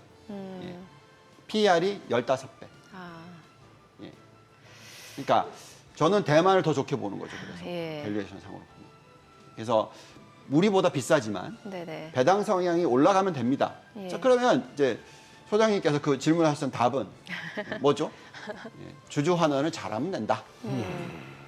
중국이 우리보다 잘하나요? 조금. 조금. 네. 야, 33%. 여기서는 기분 진짜 나빠지는데? 중국한테도 밀린다? 근데 최근에 보면 그 기업 밸류 프로그램 나오면서 네. 금융주들이 좀 빠르게 지금 이제 그 뭐 배당률이라든지 이런 부분 높이겠다라고 했잖아요. 네. 근데 아직 멀었다라는 근데 거네요. 은행주는요. 예. 그게 어려워요.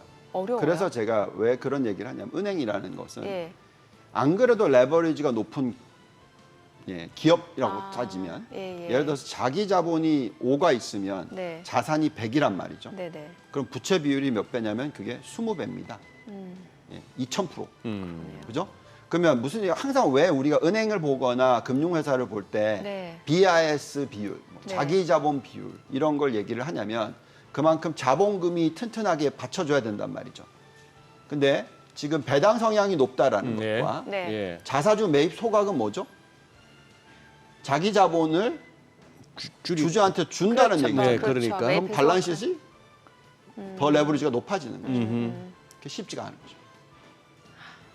그래서 그러니까 자기 자본 비율이 높아야 되네요, 일단은. 예, 그게 더 중요한 거죠. 왜냐하면 예, 그렇지 예. 않으면은 그 경제가 휘청휘청하기 예, 때문에 네, 네. 그래서 주주 환원을 갖다가 은행주로 한다? 저는 그런 거는 오히려 좋다고 생각하지 않습니다. 네. 그게 아니라 어떤 제조업이나 어떤 기업들이 예. 정말 우리나라의 대표적인 기업들이 배당 성향을 높여야 그러니까 되고요. 자발적으로. 예, 자발적으로. 예. 그러니까 팔 비틀려서 하는 게 아니고요. 네네. 예, 자발적으로 해야지만 그게 앞으로 계속 그렇게 될 거다라고 예. 믿어주는 거고 그렇죠. 거기에 따라서 당연히 밸류업이 되는 거죠. 네네. 그게 안 나온다면 그냥 일시적인 현상일 뿐이다라고 아, 생각하게 되는 그게 거죠. 가장 근원적인 코리아 디스카운트 요소겠네요.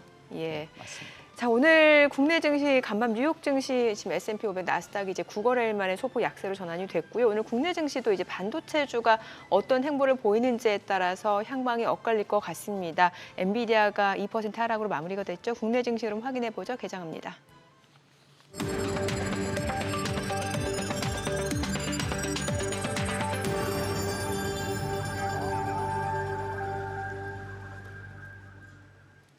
네, 8월 21일 수요일 국내 증시 개장했습니다. 간밤 뉴욕 증시 3대 지수가 소폭 하락으로 마무리가 됐습니다. 일단 그동안 좀 상승 랠리를 이어온 탓에 좀 피로감도 있을 것 같고요. 또 차익 실현 욕구도 커질 수 있을 시점이었고 때마침 또 잭슨홀 심포지엄을 앞두고 있기 때문에 이런 이벤트들 좀 확인해 보겠다라는 심리도 반영이 되는 것 같습니다. 이 가운데 엔비디아도 6거래일간 상승했다가 차익 실현 물량이 나오면서 2% 하락으로 마무리가 됐고 오늘 국내 증시도 일단 그 영향이 좀 예상이 되는 상황이죠. 양시장 출발 지수 체크해 보겠습니다. 코스피가 0.3% 떨어집니다. 2687포인트, 코스닥도 0.5% 내림세입니다. 783포인트입니다. 양시장 하락 출발 보여주고 있고요. 시가총액 상위 종목 시초가 보겠습니다. 삼성전자 1% 떨어집니다. 77,900원, SK하이닉스도 2.6% 하락합니다. 194,500원, LG에너지솔루션 0.9% 상승합니다. 333,000원, 삼성바이오로직스가 1% 올라갑니다. 917,000원이고 현대차는 소폭 떨어집니다. 255,000원, 기아가 0.48% 하락하네요. 지금 102,900원, 삼성전자 우선주도 좀 떨어집니다. 62,500원, 셀트리온 0.9% 상승합니다. 198,100원이고 KB금융은 0.78% 하락, 89,200원, 신한지주 0.68% 상승합니다. 58,800원에 거래되고 있습니다. 오늘 제약바이오 섹터가 그래도 견조하게 상승을 보여주고 있는 가운데 유한양 앞서 이제 지금 산업뉴스, 기업뉴스 체크해 보셨을 텐데 지금 12% 급등을 하고 있는 상황입니다. 유한양행과 관련된 지금 뉴스로는 이제 폐암 치료제 미국 FDA 승인 이런 이슈가 있죠. 지금 일단 주가가 급등을 하고 있는 상황이고 유한양행뿐만 아니라 지금 보게 되면 에이프릴바이오 2.68% 상승, 한미약품, 리가캠바이오 지금 상승을 보여주고 있습니다. 오늘 반도체주가 좀 쉬어가는 동안 다시 한번 제약바이오 섹터가 힘을 내주면서 시장 하단을 좀 지지하고 있다라고 보셔도 될 것 같습니다. 코스닥 시가총액 상위 종목 시초가도 보겠습니다. 에코프로비엠 오늘 나흘 만에 반등 보여줍니다. 다만 반등폭이 그동안 주가 조정폭에 비해서 그렇게 크지 않은 상황입니다. 현재 0.5% 상승 172,600원이고요. 알테오젠 보합이죠. 30만 원. 그리고 HLB가 2% 떨어집니다. 94,000원. 에코프로 소폭 상승합니다. 85,500원. 엔캠은 0.9% 하락합니다. 212,500원이고요. 삼천당작 약보합권이죠. 151,700원. 휴젤 올라갑니다. 0.5% 상승합니다. 287,000원에 거래되고 있는 상황이고요. 그리고 리가캠바이오가 강보합권으로 92,800원, 클래시스 0.4% 상승합니다. 52,200원, 그리고 리노공업은 1.7% 약세로 201,500원에 거래되고 있습니다. 오늘 시장에서 특징을 보여주고 있는 종목 섹터 좀 체크해 보도록 하겠습니다. 자, 오늘 보게 되면은 지금 양시장이 하락 흐름을 보여주고 있는 가운데 마리화나 관련주가 다시 한번 힘을 내주고 있습니다. 자, 앞서 저희가 간단하게 좀 오프닝하고 좀 소개해드린 내용에서 트럼프 트레이드가 좀 약해지고 있다라는 소식을 전해드렸는데 이제 마리화나 관련주 같은 경우는 해리스 부통령 관련주로 보시면 될 것 같아요. 지금 마리화나 합법화에 대한 기대감 반영되면서 우리나라에서는 이제 지금 의료용 마리화나를 개발하고 있고 생산하고 있는 업체들 주가가 좀 모멘텀이 이어지는 것 같습니다. 에머리지 화일약품이 지금 강세입니다. 에머리지가 20% 급등을 하고 있는 상황이고요. 화일약품도 9% 강세 1,969원. 그밖에 오성첨단 소재 우리바이오 9% 6% 강세고 한국 BNC도 5% 이상 상승합니다. 6,720원에 거래되고 있습니다. 자, 마리화나 관련주 외에는 이제 비만 치료제, 치매 관련주, 화이자 관련주, 백신 관련주 다 제약 바이오 섹터라고 보셔도 될 것 같습니다. 비만 치료제 쪽에서는 이제 유한양행과 관련해서는 당뇨병 치료제 이슈도 있는 것 같아요. 지금 12% 급등합니다. 106,000원을 넘어서고 있는 상황이고 블루엠텍도 6.9% 강세고 한국 BNC 종근당도 6% 3% 강세입니다. 지금 한국 BNC, DNT파마텍 강세고 대원제약, 사페론, 한미약품 모두 강세 흐름 이어지고 있습니다. 자, 그리고 지금 치매 관련주 유한양 계속 엮여 있네요. 화일약품도 있고요. 오스코텍, 현대약품, 종근당, CTC 바이오 지금 상승 보여주고 있습니다. 오늘 제약바이오 쪽에서는 또 개별적인 모멘텀까지 있는 종목들이 강세를 보여주고 있는 것으로 확인이 됩니다. 자, 지금 시각 9시 5분 향해 갑니다. 오늘 신규 상장한 종목을 좀 체크를 해볼게요. TDS팜, 오늘 제약바이오 섹터가 강세를 보여주고 있는데 TDS팜 오늘 또 화려한 대비 신고식을 치러내고 있습니다. 127% 급등합니다. 29,600원이죠. 자, 오늘 수급 상황 좀 체크를 해보도록 하겠습니다. 오늘 유가증권 시장에서는 개인과 기관이 순매수 보여줍니다. 각각 416억 원, 31억 원 순매수고 외국인은 402억 원 매도 우입니다. 코스닥에서는 개인 투자자 순매수 보여줍니다. 501억 원 순매수, 외국인과 기관은 각각 276억 원, 192억 원 매도 우입니다. 오늘 외국인 선물에서 좀 많이 사네요. 2,271계약 지금 순매수를 보여주고 있습니다. 지금 시각 9시 5분 지나갑니다. 환율 좀 체크해 보도록 하겠습니다. 지금 달러원 환율, 일단 어제 정규장 마감 대비로는 3원 20전 하락한 1,330원에 개장이 됐고요. 지금 현재 환율은 1,330원을 또 밑돌고 있는 상황입니다. 1,327원까지 내려가고 있는 상황입니다. 달러원 환율은 좀 하방 압력이 있네요. 네, 지금 예. 은근슬쩍 달러 그러게요. 약세가 많이 진행되고 있습니다. 달러 인덱스가 100일까지 내려왔으니까. 예, 그러니까요. 뭐 달러인뿐만이 아니고 뭐 지금 살펴보면 유로, 파운드, 위안, 뭐 네. 싱달러 뭐 등등 해서 전부 다 그거 하네요. 야, 외국인이 지수 그렇게 많이 빼지는 않으려나? 선물에서 많이 사죠. 선물 갖고 하는 거 보니까. 예, 맞아요. 예. 어쨌거나 미국이 깡패는 깡패네요. 미국 빠지니까 잘 가던 니케이도 또 빠지네. 예, 뭐 그런 상황. 오늘 근데 진단 쪽이라든지 진단? 제약바이오가 굉장히 CGN이 지금 23% 급등이에요. 와, 그러니까. 예. 아니 한때 그냥 막 공짜로 이렇게 막 찔러가면서 막 검사해주던 시절이 이제 끝난 거예요. 이제 보건소에서. 예, 이제는 뭐 조금 찜찜하면 이제 저 진단 키트 직접 사서 개인이 해봐야 되는 겁니까? 요즘 다 뭐 SD 바이오센서, 휴마시스 제품 사서 하면 다 나오잖아요. 얼마인데요, 그게? 얼마요? 한 돈 3만 원 하나? 그 기억이 잘 안 나는데 10,000원 안쪽으로 살 수 있었던 만 것 원 안쪽에 같은데요. 살수 예, 있어요? 10,000원 안쪽으로 2개 있었던 것 같아요. 만 원 안쪽으로도? 묶고. 그냥 뭐 타이레놀 먹고 이렇게 며칠 견디면 되는 거 아닌가? 이제 고위험군은 또 체크를 해봐야죠. 그래요. 네. 예. 근데 마리화나는 왜 올라요? 이제 해리스 부통령이 집권을 하게 되면 네. 이제 마리화나가 합법화될 것이다라는 기대감이 있고 예. 지금 우리나라 업체의 마리화나 관련주들은 대부분 의료용 마리화나 의료용. 예. 이렇게 보시면 될 것 같아요. 해리스 된답니까? 저한테 물어보시는 거예요? 예, 예.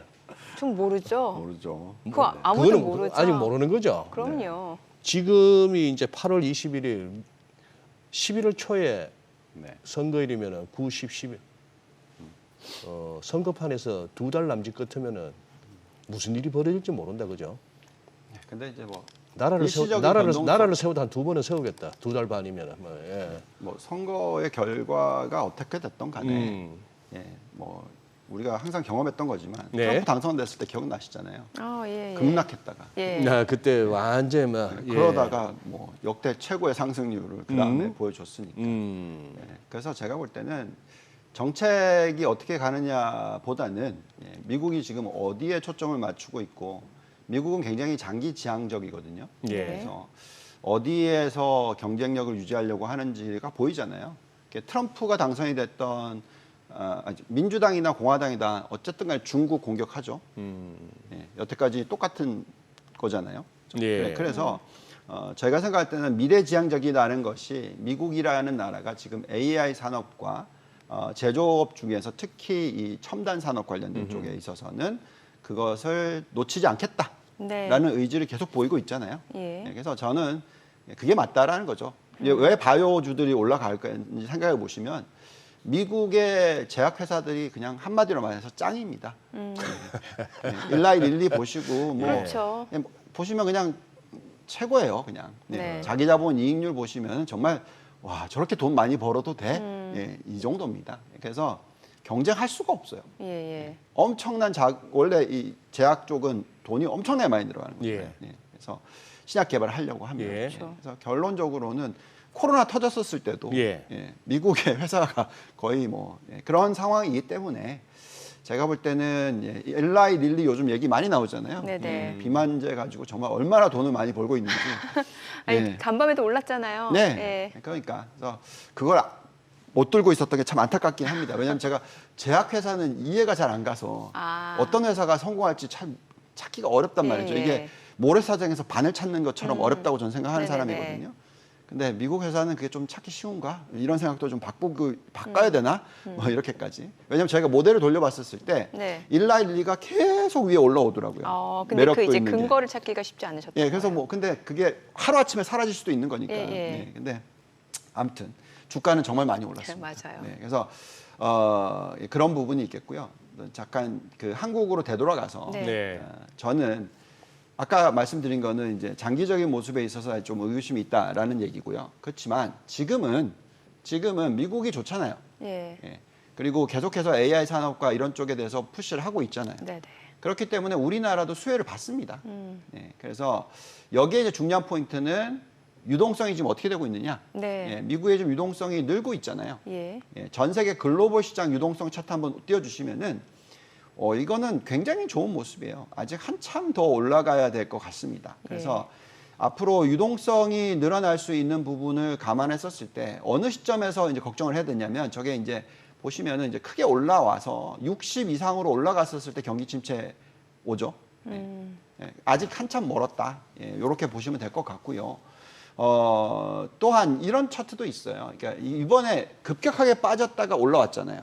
급격하게 빠질 때 풋콜 비율이 급격하게 늘었었던 거죠. 왜냐하면 하락에 베팅하는 사람이 갑자기 확 들어왔기 때문에. 근데 이제 그러다가 보시면은 이제 50일 이동 평균치를 초과했어요. S&P 500이. 그러면 이게 바뀌어야 되거든요. 풋을 던지고 콜을 사야 된단 말이죠. 그래서 이런 현상이 일어났던 때가 여기 보시면 이제 빨간 점이 보이죠. 저 때가 다 그럴 때거든요. 그 이후에 시장이 어떻게 되는지 한번 보시면은 확률적으로 1년 뒤에 93%의 확률로서 얼마나 올랐냐? 15.5% 평균 올랐고요. 미디언 값으로는 16.6%나 올랐어요. 그러면 1년 뒤에 S&P 500이 6,400포인트 이상 올라간다. 지금 현재 지수 대비해서. 근데 뭐 굳이 제가 생각할 때는 그렇게까지 걱정을 하실 필요가 있나? 물론 금리를 내리면은 한번 흔들릴 수도 있고, 뭐 사람들이 좀 걱정할 수도 있으니까 단기적으로, 뭐 또 당선이 누가 됐을 때 또 한번 흔들릴 수도 있고, 그러니까 이런 식으로 흔들릴 때 제가 볼 때는 여전히 1년으로 놓고 보면 다 기회가 될 것 같다. 이렇게 말씀을 드릴 수 있을 것 같습니다. 그래서 이것이 연결이 되기 때문에 한국도 당연히 이 반도체 사이클 보시면 메모리 쪽 좋잖아요. 계속해서 이익을 많이 벌어들이고 있잖아요. 그렇기 때문에 실적이 좋으면 주가는 올라가는 거니까. 그래서 제가 볼 땐 이게 앞으로 1년 동안에는 한국 증시도 계속 좋을 수 있다라는 부분을 생각하고 있는 거고요. 아까도 말씀을 드렸지만 언제 던져야 되느냐 하는 부분이 이제 미국 쪽을 보시면서 미국이 언제 큰 어떤 경기 침체가 올 거냐라는 것을 계산하시면서 투자하시는 게 좋지 않을까. 이렇게 오늘 반도체주들이 빠져주면 기회가 되는 거죠. 기회다. 포트폴리오 전략을 좀 세워볼게요. 그럼 기존 주도주를 이렇게 좀 떨어질 때 매수를 하는 게 좋은 건지 아니면 섹터 좀 재편이 필요한 건지 좀 자산별로 정리해 주셔도 좋을 것 같고요. 시간이 없어서 오늘 참 중요한 얘기 하나 더 하고 싶었던 게 있었는데 못했는데 중국은 좀 조심하십시오. 중국. 그 부분은 제가 다음 기회에 또 말씀을 드릴게요. 어쨌든 저는 제가 중국에 대해서 그 과거 제가 중국에서 북경에 가서 리서치 센터장을 하고 투자자문회사에 있었을 때는 2011년이었거든요. 그때 제가 분석했었을 때는 2017년, 2020년까지 중국발 위기가 올 가능성은 거의 없다. 지금 제가 미국에 대해서 경기 침체가 올 가능성이 2년 동안 없다는 것처럼 그렇게 계속 말씀을 드려왔다면 제 톤이 작년 하반기부터 바뀌었죠. 그렇죠. 중국 비중 축소하시면서 그러니까 단타로 투자를 하셔도 되는데 장기적으로는 하면 안 된다. 이 부분을 얘기하는데 정말 저는 걱정이 좀 점점 더 되고 있거든요. 그런 부분을 좀 생각해 주시면 좋겠고 그렇기 때문에 우리가 이제 업종을 투자를 할 때 있어서 포트를 말씀을 드리자면 여전히 저희는 미국에 초점을 맞추셔야 된다. 그리고 미국의 가장 경쟁력이 있는 산업과 연결돼 있는 우리나라 기업들 또는 뭐 글로벌 기업들을 보셔야 된다. 네네. 예, 그래서 가장 미국이 경쟁력이 있는 것은 당연히 기술주입니다. 그리고 또 당연히 바이오, 그죠? 헬스케어. 그리고 테슬라 때문에 네. 전기차. 아, 예. 그리고 신재생 에너지는 중국인데 네. 지금 미국 쪽에서도 좀 빠르게 왜냐하면 전력 소비가 엄청나게 늘어나고 있죠. 데이터 네. 센터가 전력 소비를 많이 잡아먹잖아요. 그렇죠. 그래서 여기에 굉장히 빠르게 지금 바뀌고 있어요. 그 테슬라도 그걸 하고 있고요. 그래서 결국은 미국이 잘 나가는 쪽, 네. 그리고 앞으로 많이 성장을 할 쪽, 여기에 연결시키셔서 포트폴리오를 구성을 해 놓으시면 제가 볼 때는 뭐 다음에 대통령이 누가 되든 간에 그 뭐 적어도 그 4년 정도의 기간 동안에 상당히 좋은 수익을 올리지 않을까. 물론 2026년에는 중간에 한번 조정이 있을 수도 있어요. 왜냐하면 보통 중간 선거해가 변동성이 좀 심할 수가 있기 때문에 그땐 조심해야 될지 모르겠으나 어쨌든 2026년까지는 아직 1년하고도 뭐 예, 많이 남아 있으니까 예, 계속해서 이 포트폴리오는 미국이 잘 나가는 쪽에 초점을 맞추시면 될 것 같습니다. 알겠습니다. 내용 잘 들었습니다. 고맙습니다. 감사합니다. 네, 오늘 들으신 내용과 관련해서 더 다양한 정보 원하시는 분들은 카카오톡 채널에서 크존 검색하셔서 친구 추가하시기 바랍니다. 최근 외국인 관심 있게 보는 리포트까지 확인해 보겠습니다.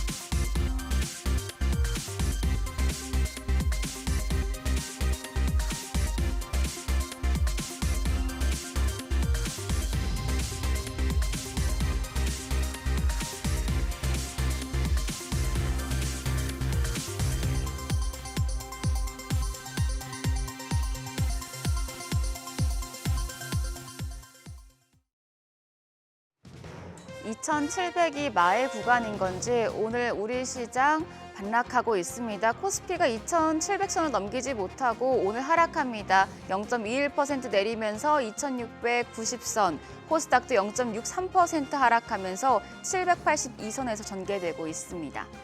수급 상황 보겠습니다. 유가증권 시장 양 매도가 나옵니다. 외국인이 414억 원 매도 우위로 방향을 틀었고요. 기관도 74억 원 순매도, 오늘 개인만 홀로 539억 원 사자 포지션 취하고 있습니다. 코스닥 시장 매매 동향입니다. 코스닥 시장도 대동소이합니다. 외국인이 862억 원의 매도 우위, 기관이 213억 원 순매도 기록하고 있고요. 여기서도 개인만 홀로 1,135억 원 사들이고 있습니다. 업종별 등락률입니다. 지수가 빠질 때 강한 건 역시 제약 바이오 업종인가 봅니다. 오늘 제약과 생물공학, 건강관리 업체 및 서비스 업종 일제히 올라갑니다. 반면에 시장 주도 업종인 반도체 업종 내림세고요. 전기 장비와 에너지 장비와 서비스 업종도 약세 기록 중입니다. 그럼 시장을 주도하는 테마 종목별 시세 체크하겠습니다. 오늘 마리화나 관련주가 올라갑니다. 대표적인 해리스 부통령 수혜주로 분류되는 종목이죠. 미국 민주당 전당대회가 막을 올린 가운데 사실상 민주당 대선 후보로 꼽히는 해리스 부통령이 오바마와 힐러리 등의 지원에 힘입어서 지지율을 높여가고 있기 때문에 해리스 수혜주로 투심이 몰리는 것으로 분석되고 있습니다. 마리화나 관련주 중에서는 에머리지가 오늘 20% 넘는 시세 분출 중입니다. 거래가 2,210원. 오성 첨단 소재가 13.89% 급등하면서 2,705원에 거래되고 있습니다. 화일 약품도 10% 가까이 급등 중입니다. 1,985원이고요. 한국 BNC가 7.68% 강세로 6,870원. 우리 바이오도 6% 넘게 올라갑니다. 5,370원에 거래되고 있습니다. 오늘 제약 바이오 섹터가 전반적으로 들썩입니다. 유한양행의 비소세포 폐암 치료제 렉나자가 사상 처음으로 미국 식품의약국 FDA의 시판 허가를 받았다는 소식이 섹터 전반에 온기를 불어넣고 있습니다. 오늘 유한양행 장 초반 대비해선 조금 약해진 모습이긴 하지만 여전히 6%대 강세 보여주고 있습니다. 거래가는 99,900원이고요. 삼성 바이오로직스가 1.54% 올라가면서 92만 1,000원. 그리고 지금 SK 바이오사이언스가 0.52% 플러스권, 셀트리온이 1.3% 상승하면서 198,900원에 거래되고 있습니다.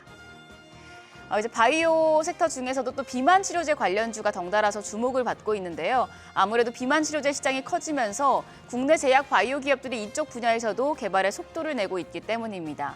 비만 치료제 관련주로 유한양행 역시도 분류되는 상황이고요. 한국 BNC 5.96% 상승하면서 6,780원, 블루엠팩도 3.48% 상승 중입니다. 거래가 19,370원이고요. D&D 파마텍이 2.78% 올라갑니다. 29,550원. 종근당 1.61% 강세로 11만 9,800원에 거래되고 있습니다. 마지막으로 관광업체 보겠습니다. 관광업체 같은 경우에는 대표적인 대왕고래 프로젝트 수혜주인데요. 국내 에너지원 수입 의존도가 94%에 달하는 상황에서 동해 석유 시추는 경제성도 높을 뿐만 아니라 한국의 에너지 안보를 강화하고 경제 안정성에 기여한다는 전문가들의 주장이 나왔습니다. 이 주장이 이제 대왕고래 프로젝트의 긍정적인 뉴스로 작용하면서 관광업체들이 오늘 올라가는데요. 이렘이 4%대 강세로 2,210원에 거래되고 있고요. 한국주철관이 0.45% 플러스권, 세아제강도 0.5% 플러스권으로 세아제강 거래가 11만 9,600원입니다. 금강공업 0.2%대 오름세, 그리고 하이스틸이 0.3% 상승 흐름 타고 있습니다. 오늘 아무래도 시장이 전반적으로 약한 모습이고 테마 같은 경우에도 장 초반 대비해서는 상승폭이 그렇게 크지 않은 상황인데요. 오늘 장에서 눈여겨볼 업종 어떤 게 있을지 그리고 시장 대응 전략까지 알아보겠습니다. 오늘은 트러스트 투자자문 김대준 자문역 전화 연결돼 있습니다. 안녕하세요. 네, 안녕하십니까. 네, 오늘 개막하는 게임스컴 2024에 국내 게임 기업들이 대거 참가한 것으로 알려졌습니다. 게임주 같은 경우에는 2분기 호실적을 보여줬던 만큼 기대가 몰리고 있는데 게임주 업황 어떻게 보시나요? 예, 역대 최대 규모로 개막한 게임스컴에 국내외 1,400개 이상의 기업이 참가하여 많은 기대를 받고 있는 가운데 신작 게임들이 공개될 예정입니다. 특히 생성형 AI를 적용한 게임과 같이 최신 트렌드를 확인할 수 있다는 측면에서 게임스컴 개막은 게임 업종 투자 심리에 긍정적으로 작용할 전망입니다. 또한 게임 업종은 펀더멘탈 측면에서도 양호한 모습을 보이고 있습니다. 2분기 실적에서 알 수 있듯이 크래프톤을 필두로 시장 기대치를 뛰어넘는 어닝 서프라이즈를 기록했습니다. 그동안 신규 게임 출시 감소 등으로 글로벌 게임 시장은 부진을 겪었고 기업들 실적도 좋지가 않았습니다. 하지만 올해 들어 흥행이 기대되는 신규 게임 출시가 잇따르고 기업들의 실적 구조도 이어질 것으로 예상됩니다. 다만 게임 업종 내에서도 펀더멘탈 차별화가 있는 만큼 실적 증가되는 종목에 초점을 맞추고 투자하시는 것이 좋겠습니다. 그러면 전문가님께서는 게임주 중에서도 어떤 종목 눈여겨보고 계신가요? 제가 관심 있게 보고 있는 종목은 넥슨 게임즈입니다. 최근에 출시작 퍼스트 디센던트라는 게임이 글로벌 흥행을 이어가고 있는 중입니다. 올해 하반기에만 약 5천억 수준의 신규 매출을 달성할 것으로 예상됨에 따라 하반기 넥슨 게임즈의 실적이 크게 올라갈 것으로 전망됩니다. 또한 출시한 지 4년이 된 블루 아카이브라는 게임도 역대급 성과를 현재 기록 중입니다. 동사는 다양한 장르, 멀티 플랫폼, 글로벌에서도 통하는 게임 개발력을 입증했고 이제는 국내 게임사 중 가장 높은 수준의 밸류에이션 멀티플을 부여할 수 있기 때문에 투자 매력도가 높다고 볼 수 있습니다. 기술적 분석 관점에서 보면 한 차례 급등 후 눌림목 조정을 받은 상태에서 매물을 소화하고 있기 때문에 관심 있게 보실 필요가 있겠습니다. 두 번째 추천 종목은 W게임즈라는 종목입니다. 동사는 북미 지역에서 소셜 카지노 게임을 서비스하는 회사로 매우 우량한 재무 구조를 바탕으로 M&A 등 사업 다각화에 나서고 있습니다. 또한 생성형 AI를 활용한 게임 디바인 매치가 출시 예정 중에 있습니다. 펀더멘탈이 우량하고 생성형 AI 게임 모멘텀을 갖춘 동사에 대한 투자도 유망할 것으로 보입니다. 네, 오늘 우리 시장 예상했던 대로 미증시 영향으로 장 초반부터 좀 내려가고 있습니다. 마지막으로 투자자분들 위해서 대응 전략까지 세워주시죠. 네, 시장이 급락을 딛고 연속 상승을 하더니 어느덧 이제 시장과 주요 종목들이 급락전 수준을 회복하고 있습니다. 다만 매크로 측면에서 이번 주에 있는 잭슨홀 미팅에서 파월 의장이 경제에 대해 어떤 스탠스를 취하는지 확인하고 전체적인 시장에 대응하시는 것이 좋겠습니다.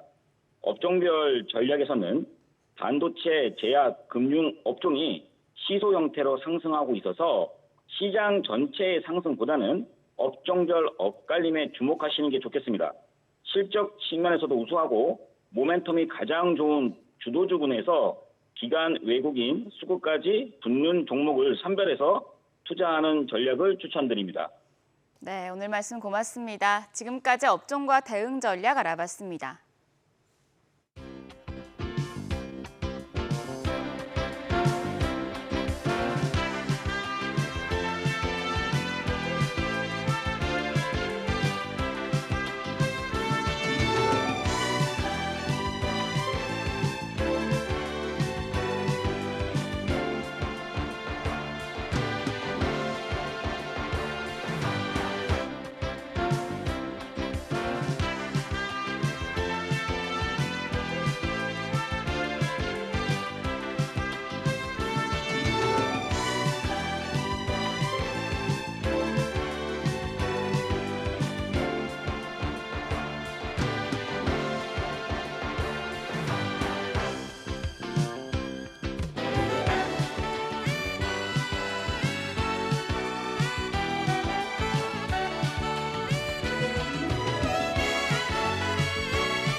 네, 요즘 글로벌 시장에서 핫한 원자재 재테크 정보, 오늘 원자재 투자 포인트에서 자세하게 다뤄드립니다.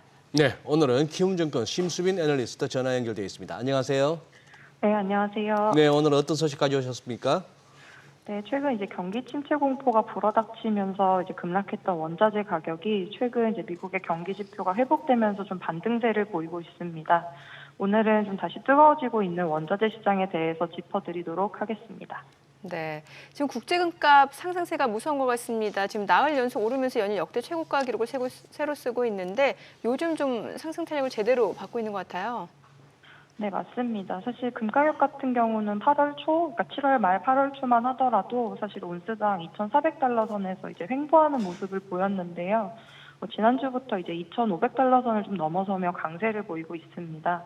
그 배경을 말씀드리면은 이제 지난주에 발표됐던 미국의 7월 소비자 물가 상승률이 전월 및 시장 예상치보다 좀 낮게 발표가 되었고요.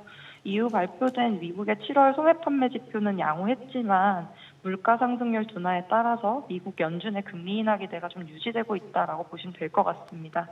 또한 이제 이스라엘과 이란 간의 전면전 발생 가능성이 좀 월초에 높아지면서 중동 불안에 따른 안전자산 수요도 좀 유입되었다라고 보고 있습니다.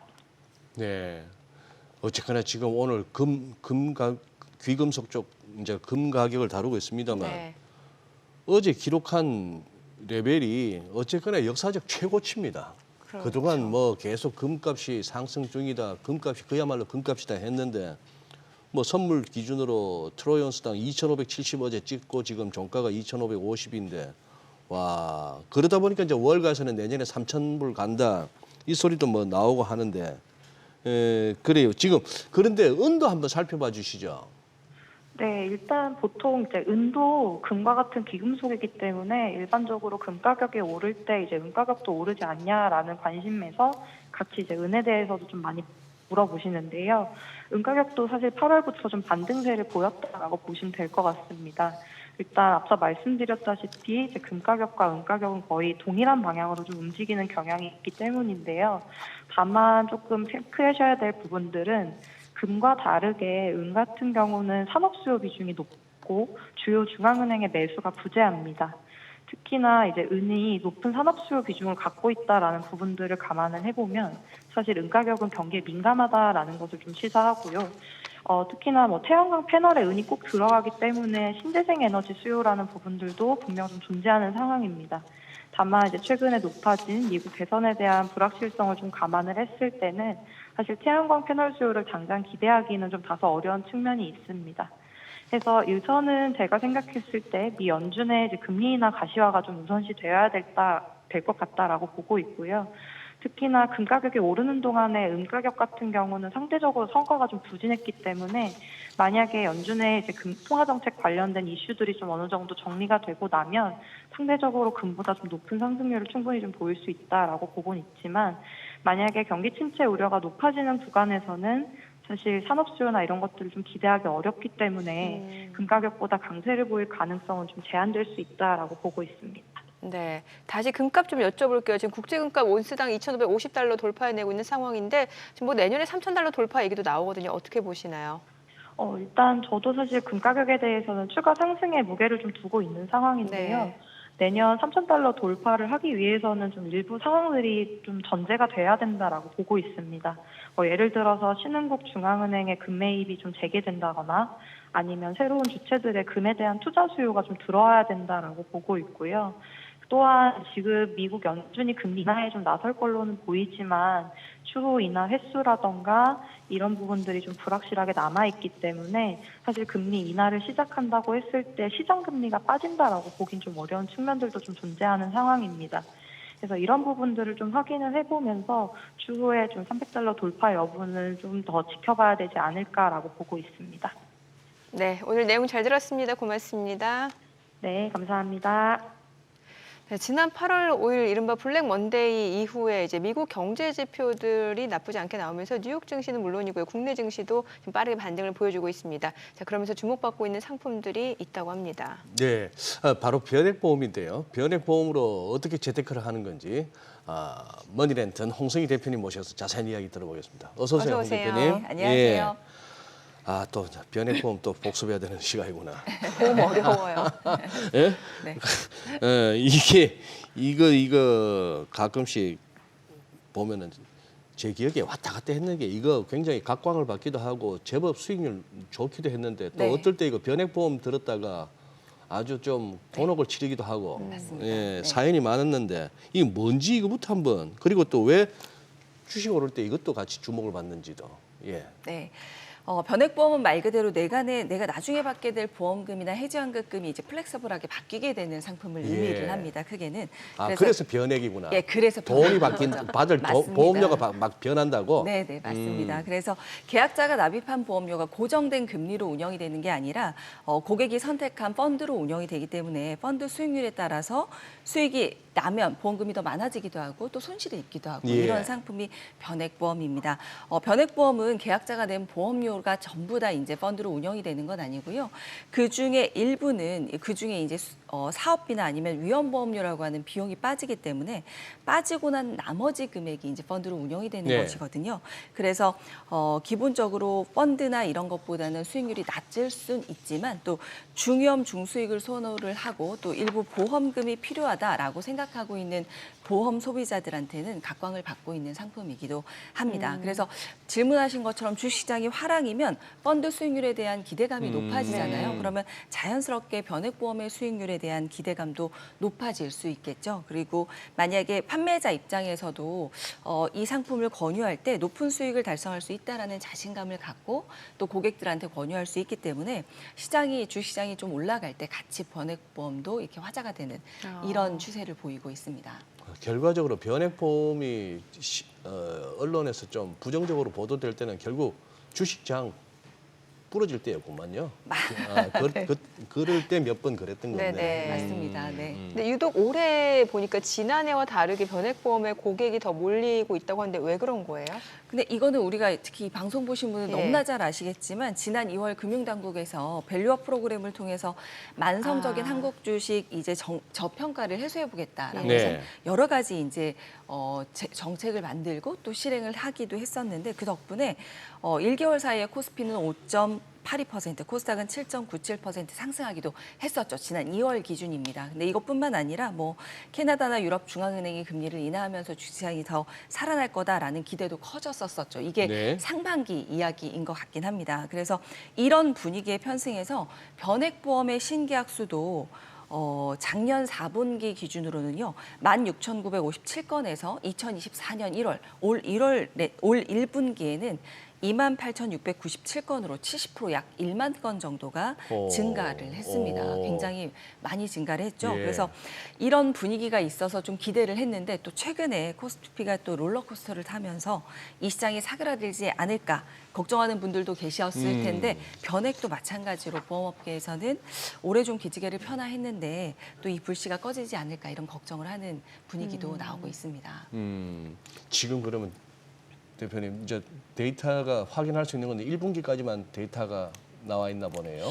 2분기까지도 나오긴 했는데요. 나오긴. 건수는 1분기가 직전 분기 대비해서 굉장히 많이 올라갔고요. 많이 올랐다. 네.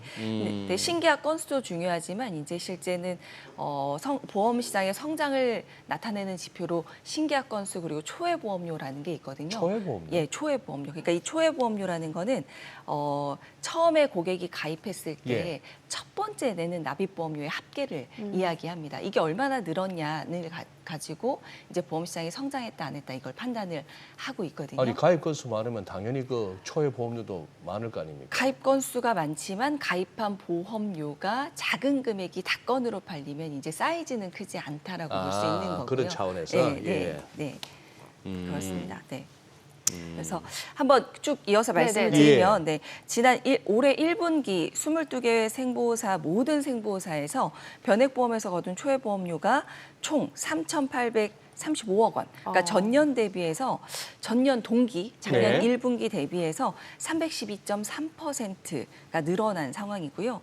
이 초회보험료 아까 말씀드린 것처럼 고객이 보험에 가입한 뒤 처음으로 납입한 보험료의 합이라고 말씀을 드렸는데 보험사별로 좀 보시면 KB 라이프 같은 경우는요. 변액보험 초회보험료가 1,065억 원으로 같은 기간 대비 1,275.4% 급증하면서 최대치를 기록을 했습니다. 그리고 다음으로 미래에셋생명이 1,014억 원으로 696.3% 증가하면서 해당 금액이 1,000억 원대를 나타냈거든요. 근데 이런 추세대로라면 변액보험 판매량이 지난해 저점을 넘어서 이제 반전이 이루어질 거다라고 기대를 해보고도 있는데요. 보통 생보업계 변액보험 판매를 하는 초회보험료 총량은 2019년까지만 해도 한 1조 원 후반대를 유지를 했었습니다. 그러다가 2020년 시장이 조금 좋아졌을 때였죠.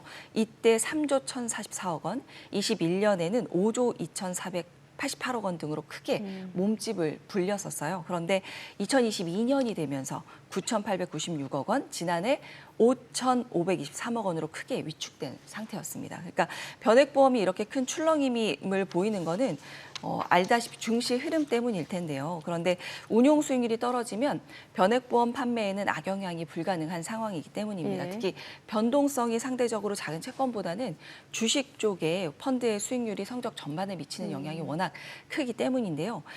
변액보험은 이렇게 생각하셨으면 좋겠어요. 장기 투자 상품이기 때문에 중단기 목적 자금을 만드는 목적으로는 적합하지 않습니다. 그러니까 그 얘기는 단기 중시의 출렁임을 보고 보험을 가입했다가 해지했다가 이러면 분명히 손실이 발생될 수밖에 없거든요. 그래서 변액보험 안에는요. 펀드 라인업이 굉장히 많이 있습니다. 그러니까 시장 상황에 따라서 내가 이 펀드를 리모델링 해가면서 수익률을 방어를 할 수 있는 방법이 있는데 실제로는 많은 가입자분들이 처음 변액보험을 가입했을 때 세팅해놓은 펀드 포트폴리오를 바꾸거나 리모델링하는 경우가 많지 않거든요. 그러니까 가끔씩 확인하는 수익률이 형편 없다라는 걸 또 알고 해지를 하거나 아니면 부정적인 이미지를 갖게 되는 경우들이 많으신 거죠.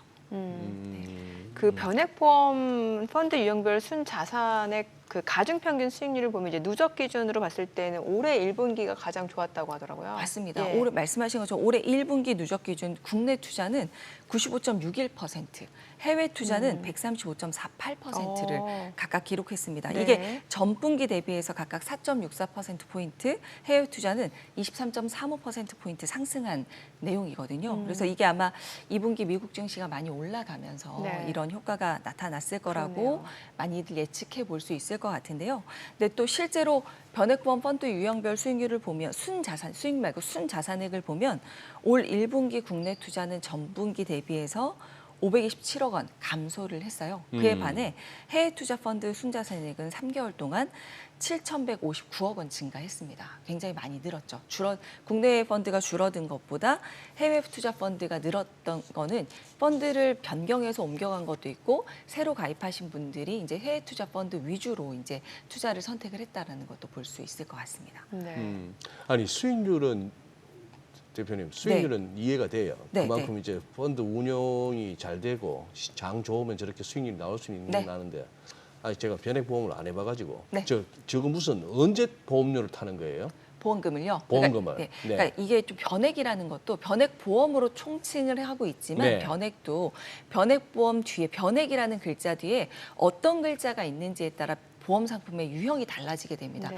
변액 종신보험이 있고요, 변액 연금보험이고요, 어허. 변액 저축보험이 있고요. 예. 그러니까 종신보험이고 연금보험이고 저축보험인데 고정으로 움직이는 거냐 그게 아니라 아까 말씀드린 것처럼 네. 펀드 운영을 하는 거냐에 따라서 달라지는데 펀드에 운영하는 종신보험이면 변액 종신보험인 거고요. 네. 내가 낸 보험료가 펀드에 운영된 수익률을 받고 나중에 연금액이 결정되면 변액 연금보험이 되는 거죠. 그러니까 똑같이 일반 보험 상품처럼 똑같은데 내가 언제 찾을까는 연금보험이면 연금 개시하는 시점에, 종신보험이면 이제 사망을 할 때 사망보험금이 달라지게 되는데 근데 요새는 보험 상품도 마치 저축처럼 원하는 시점에 또 깨서 목돈을 만드는 것처럼 활용을 하시는 분들도 간혹 있기 때문에 네. 그거는 이제 보험금을 받는 시점은 본인이 정하기 나름일 텐데 보험의 본질적인 목적을 따진다면 그 목적에 맞는 위험 사고가 발생됐을 때 받게 되는 거죠. 글쎄요. 그때 받는 금액이 달라지는 거고요. 근데 미리 깨면은 그거 좀 뭡니까? 그 네. 뭐라 그러죠? 그거 손실? 뭐 좀 떼이잖아요. 아, 네. 그러니까 뭐 사업비. 그러니까 예를 예, 들면 예. 뭐 7년 동안의 신계약비라는 사업비를 뗀다라고 하는데 7년을 유지해야 이걸 7년 동안 이렇게 평균적으로 뗄 텐데 예를 들어 5년 차에 해지를 한다. 네. 그럼 남은 2년 동안에 떼야 되는 사업비를 한꺼번에 빼고 돌려주기 때문에 실제로는 내가 예상한 것보다 좀 적게 받으실 수 있는데 또 변액 상품을 공격적으로 운영하시는 분들은요. 네. 실제 펀드보다도 훨씬 더 높은 수익을 내면서 운영하시는 분들도 계십니다. 왜냐하면 펀드와 달리 변액보험은 상품 안에 펀드 라인업이 다양하게 있기 때문에 뭐 주식형 펀드부터 안정적인 채권형 펀드 그리고 뭐 인덱스 해외 펀드, 배당주, 뭐 하이힐드 펀드까지 있기 때문에 내가 공격적으로 투자할 거야 그러면 시장 상황에 따라 굉장히 다양하게 투자를 해볼 수 있거든요. 네네. 금액을 늘리지 않고 내가 내는 보험료 안에서 사업비 뺀 나머지 금액을 내가 원하는 펀드 포트폴리오로 수익을 낼 수 있으니까 시장 상황을 잘 보시는 분들은 변액보험 안에서도 수익을 굉장히 잘 내고 계시죠. 그래서 그래요. 짧은 기간에도 수익이 나면 뭐 원한다면 그 시점에 해지해서 목돈을 받으실 수도 있긴 합니다. 근데 실제로는 그렇게 투자를 할 수 있는 분들은 많지는 않으시겠죠. 대부분의 보험 그렇죠. 소비자들은 펀드 변액보험을 가입했을 때 세팅해놓은 펀드를 1년에 한 번 바꿀까 말까 정도기 때문에 그래서 요즘 보험회사들은 어떤 상품들을 내놓고 있냐면 네. 이 펀드를 시장 상황에 따라서 소비자가 직접 바꾸기가 쉽지 않으니 네네. 자체적으로 시장 상황에 맞게 자산 배분을 자동으로 해주는 이런 형태의 펀드들을 많이 내놓고 있습니다. 우리 퇴직연금으로 보면 TDF 펀드처럼 네네. 이런 형태의 상품들을 지금 많이 내놓고 있어서 실제로 수익률도 방어를 하고 장기로 유지시킬 수 있는 이런 방법들을 많이 모색을 하고 있는 것 같습니다. 네. 요거는 조금 관리 네. 못 하시는 분들은 또 관심을 가지실 것 같은데. 네, 맞습니다. 연 단리 8% 보증하는 최저 보증형 변액 연금보험 상품 출시한 보험사도 있다고 하는데 네. 예, 이러면은 사실 혹하죠. 네, 놀라우시죠. 네. 연달리 8%를 그러니까 변액을 가입했을 때 우리가 가장 걱정이 내가 원하는 연금액을 못 받지 않을까? 네. 혹은 나중에 내가 손실을 입으면 어떡하지? 이런 걱정 네, 때문에 네. 선택하기 어려우실 네. 텐데 이걸 방어해 주는 게 최저 보증이라는 게 있습니다. 그래서 이 최저 보증 금리가 예전에 뭐 3%, 4% 이랬다가 지금은 연달리 8% 상품까지 나왔어요. 그래요? 그러니까 연달리 8% 수익을 달성을 못하면 연달리 8%로 운영된 금액을 연금 재원으로 해서 연금을 지급해 주겠다라는 거거든요. 그래서 달리가 지금 뭐 연단리 6%, 7%, 8% 회사마다 상품이 조금 다르긴 한데 이게 보면 20년까지는 요걸 유지해주고 20년이 지나면 연단리 5%를 유지하는 이런 상품이 출시가 됐습니다. 그러니까 이게 연달리라고 하면 에이, 별거 아니야라고 하실 수 있지만 제가 어제 한번 월 복리로 환산을 한번 해봤거든요. 근데 예를 들어 10년 납입하고 40세 기준으로 10년 동안 납입하고 65세에 연금을 개시한다라고 한다면 10년 적금 붓고 15년 거치하는 개념이잖아요. 그러면 연단위 8%를 보증해주면 복리로 따지면 월복리 5.5% 수준은 되더라고요. 근데 우리가 그래요? 펀드를 투자해서 연 평균 에버리지 25년 동안 5% 수익을 낸다는 건 실제로는 쉽지는 않은 일이라는 걸 우리가 다 알고 있잖아요. 그러니까 에버리지이기 때문에 꾸준하게 이 정도 수익을 내는 게 그래서 이런 상품이 지금 시장에서는 굉장히 각광을 받고는 있습니다. 네. 이것 떼고 저것 떼고 뭐 차 떼고 포 떼고 소위 말해서 사업비 아니 그래 네, 네. 아닌 말로 보험사 직원들한테 나가는 그 모든 그 비용. 비용 네. 그거 하고 나서도 연달리 8%. 그리고 지금 홍 대표님 계산해 보시니까 그게 복리로도 한 5점 몇 프로가 네, 나온다. 5.5% 정도가 나오더라고요. 와, 그러면 저거는 완전 뭐 난다 긴다는 귀신인데요. 네. 근데 여기서 또 우리가 유의해야 되는 게 있긴 합니다. 저기서 말씀드린 최저보증이라는 건 내가 납입한 보험료의 최저보증이 아니고요. 납입한 보험료에서 위험보험료와 사업비를 뺀 나머지 실제 투자되는 금액에 대한 최저보증입니다. 그러니까 예를 들면 100만 원을 내가 100만 원씩 보험료를 내는데 예를 들어 사업비랑 위험보험료가 10만 원이 빠져나간다. 그럼 90만 원이 투자가 되는 거거든요. 그러니까 90만 원이 투자가 돼서 만약에 수익률이 10%다 그럼 99만 원이 되는 거잖아요. 근데 내가 실제 납입한 100만 원 대비해서는 아직도 마이너스인 상태가 되는 거죠. 그런데 이건 제가 가정인 거고요. 요즘의 초창기의 변액 상품은 사업비 부분이 굉장히 높았지만 요즘 변액 상품이 사업비도 굉장히 많이 줄어들었고 굉장히 보험 소비자들한테 도움이 될 수 있을 만큼 상품이 많이 바뀌어 나가고 있기 때문에 관심을 좀 기울여 보셔도 좋을 것 같습니다. 요 실제 예를 들어주시면 좋을 것 같은데 지금 이제 그럼 40세 남성이 월 100만 원씩 10년 납입을 했다고 가정을 한 경우에는 이제 65세 연금 그 수령 가능한 거잖아요. 맞아요. 이게 그럼 회사별로 상품 어떻게 차이가 있는 거예요? 아까 우리가 가장 지금 가장 경합을 이루고 있는 세 개 회사가 나왔었는데요. 단리로 최저보증을 높여주는 그래서 KDB 생명, DGB 생명, 이제 IBK 연금보험 이렇게 세 개 회사가 있는데 아까 봤을 때는 실은 IBK 연금보험 회사가 최저보증이 연달리 8%로 가장 높았는데 실제로 40세 남성 기준으로 시뮬레이션을 했을 때는 연금 받는 연액은 KDB 생명이 가장 높았습니다. 그러니까 금리가 높았는데 왜 KDB 생명이 금리가 가장 낮았던 저 회사가 가장 많이 받는 거예요? 라는 의구심이 드실 수가 있는데요. 이게 어떤 게 있냐면 이게 지금 우리가 변액 연금을 보는 거니까요. 연금이라는 건 최저보증 금리도 중요하지만 실제로는 그 가입한 가입 기간 그리고 연령, 성별에 따라서 또 달라지는 부분들이 있습니다. 그래서 연금보험 같은 경우는 실제로 연금액을 산정하는 보증금리뿐만이 아니라 기본 지급률, 장기가산이율 이런 게 달라지기 때문에 연금 지급률이 달라지거든요. 그래서 보시면 KDB 생명은 모아놓은 재원은 583만 원, 2억 5,830만 원, IBK는 2억 9,444만 원 이렇게 되어 있는데 실제로 연금을 지급해주는 연금 지급률은 KDB 생명은 5.61%, IBK 연금보험은 4.9%로 연금 지급률은 KDB 생명이 조금 더 높거든요.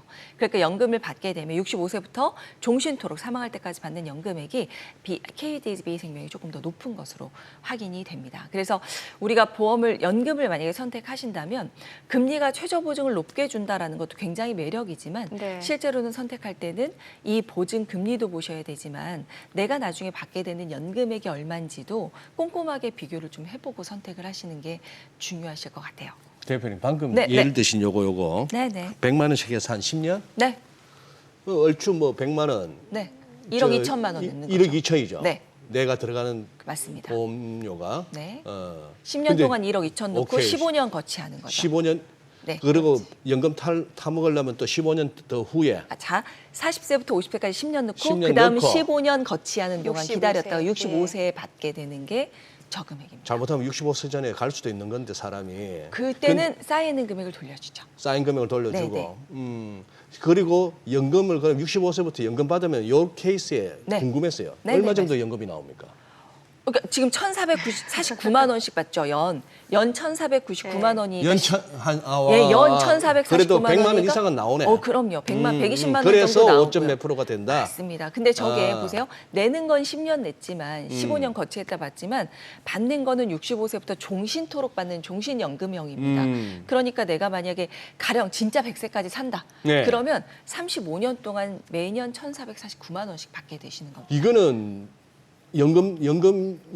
이런 식의 상품은 무조건 내가 건강해서 오래 사는 게 이기는 거네요. 당연합니다. 네, 그런데 물론 그럼에도 불구하고 보험사마다 이제 최저보증 금액 같은 경우는 내가 10년밖에 못 받았어. 그럼 1억 4,490만 원이잖아요. 그러면 아까 쌓여있는 재원액이 2억 얼마가 됐죠. 그래서 그게 운용돼서 남은 금액 차액은 돌려준다. 또 유족들한테 돌려주게 되어 있습니다. 네. 손해 나는 거 아니구나. 손해는 아닙니다. 네. 잘 유지만 하시고 또 더 더 좋은 건 실은 최저 보증을 예시를 드렸지만 변액을 진짜 투자하겠다라고 마음먹으신 분은 그 안에서 펀드를 열심히 시장 상황을 이렇게 방송 보시면서 시장 상황에 맞게 주식 투자하듯이 변액도 보시면서 그 안에 펀드도 좀 변경해 보면서 수익을 유지하시면 그러면 나중에 진짜 장기적으로 갔을 때는 연금도 꽤 많이 받으실 수 근데 홍 있으실 대표님 것 그 같습니다. 정도 실력 때문에 직접 주식하는 게 나아요.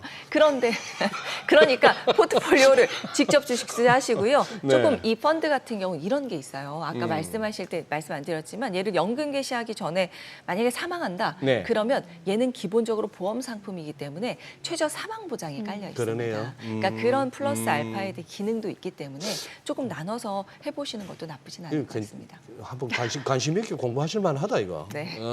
네. 오락가락 왔다 갔다 하시네요. 지금 약간 혹했어요. 네. 오늘 내용 잘 들었습니다. 네. 고맙습니다. 예, 고맙습니다. 감사합니다. 네, 오늘 코스피 코스닥 양시장 좀 하락 흐름 이어지고 있는데 그래도 코스피는 보합권까지 올라온 상황이고 오늘 뭐 마리아나 관련주 건설주 보니까 그린벨트 해지 기대감까지 또 계속 반영이 되네요. 그래요. 예. 네. 뭐 크게 지수 자체는 밀리진 않습니다만 갖고 있는 섹터 종목 따라서 조금 희비는 엇갈리겠습니다.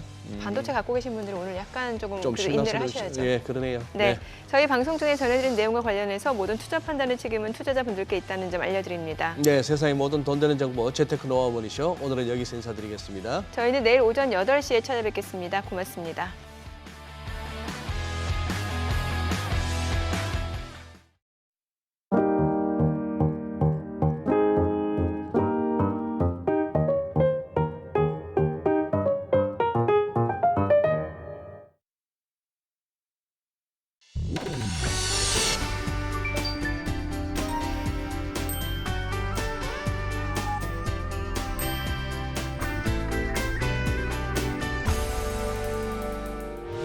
의견 있는 경제 채널 SBS 비즈.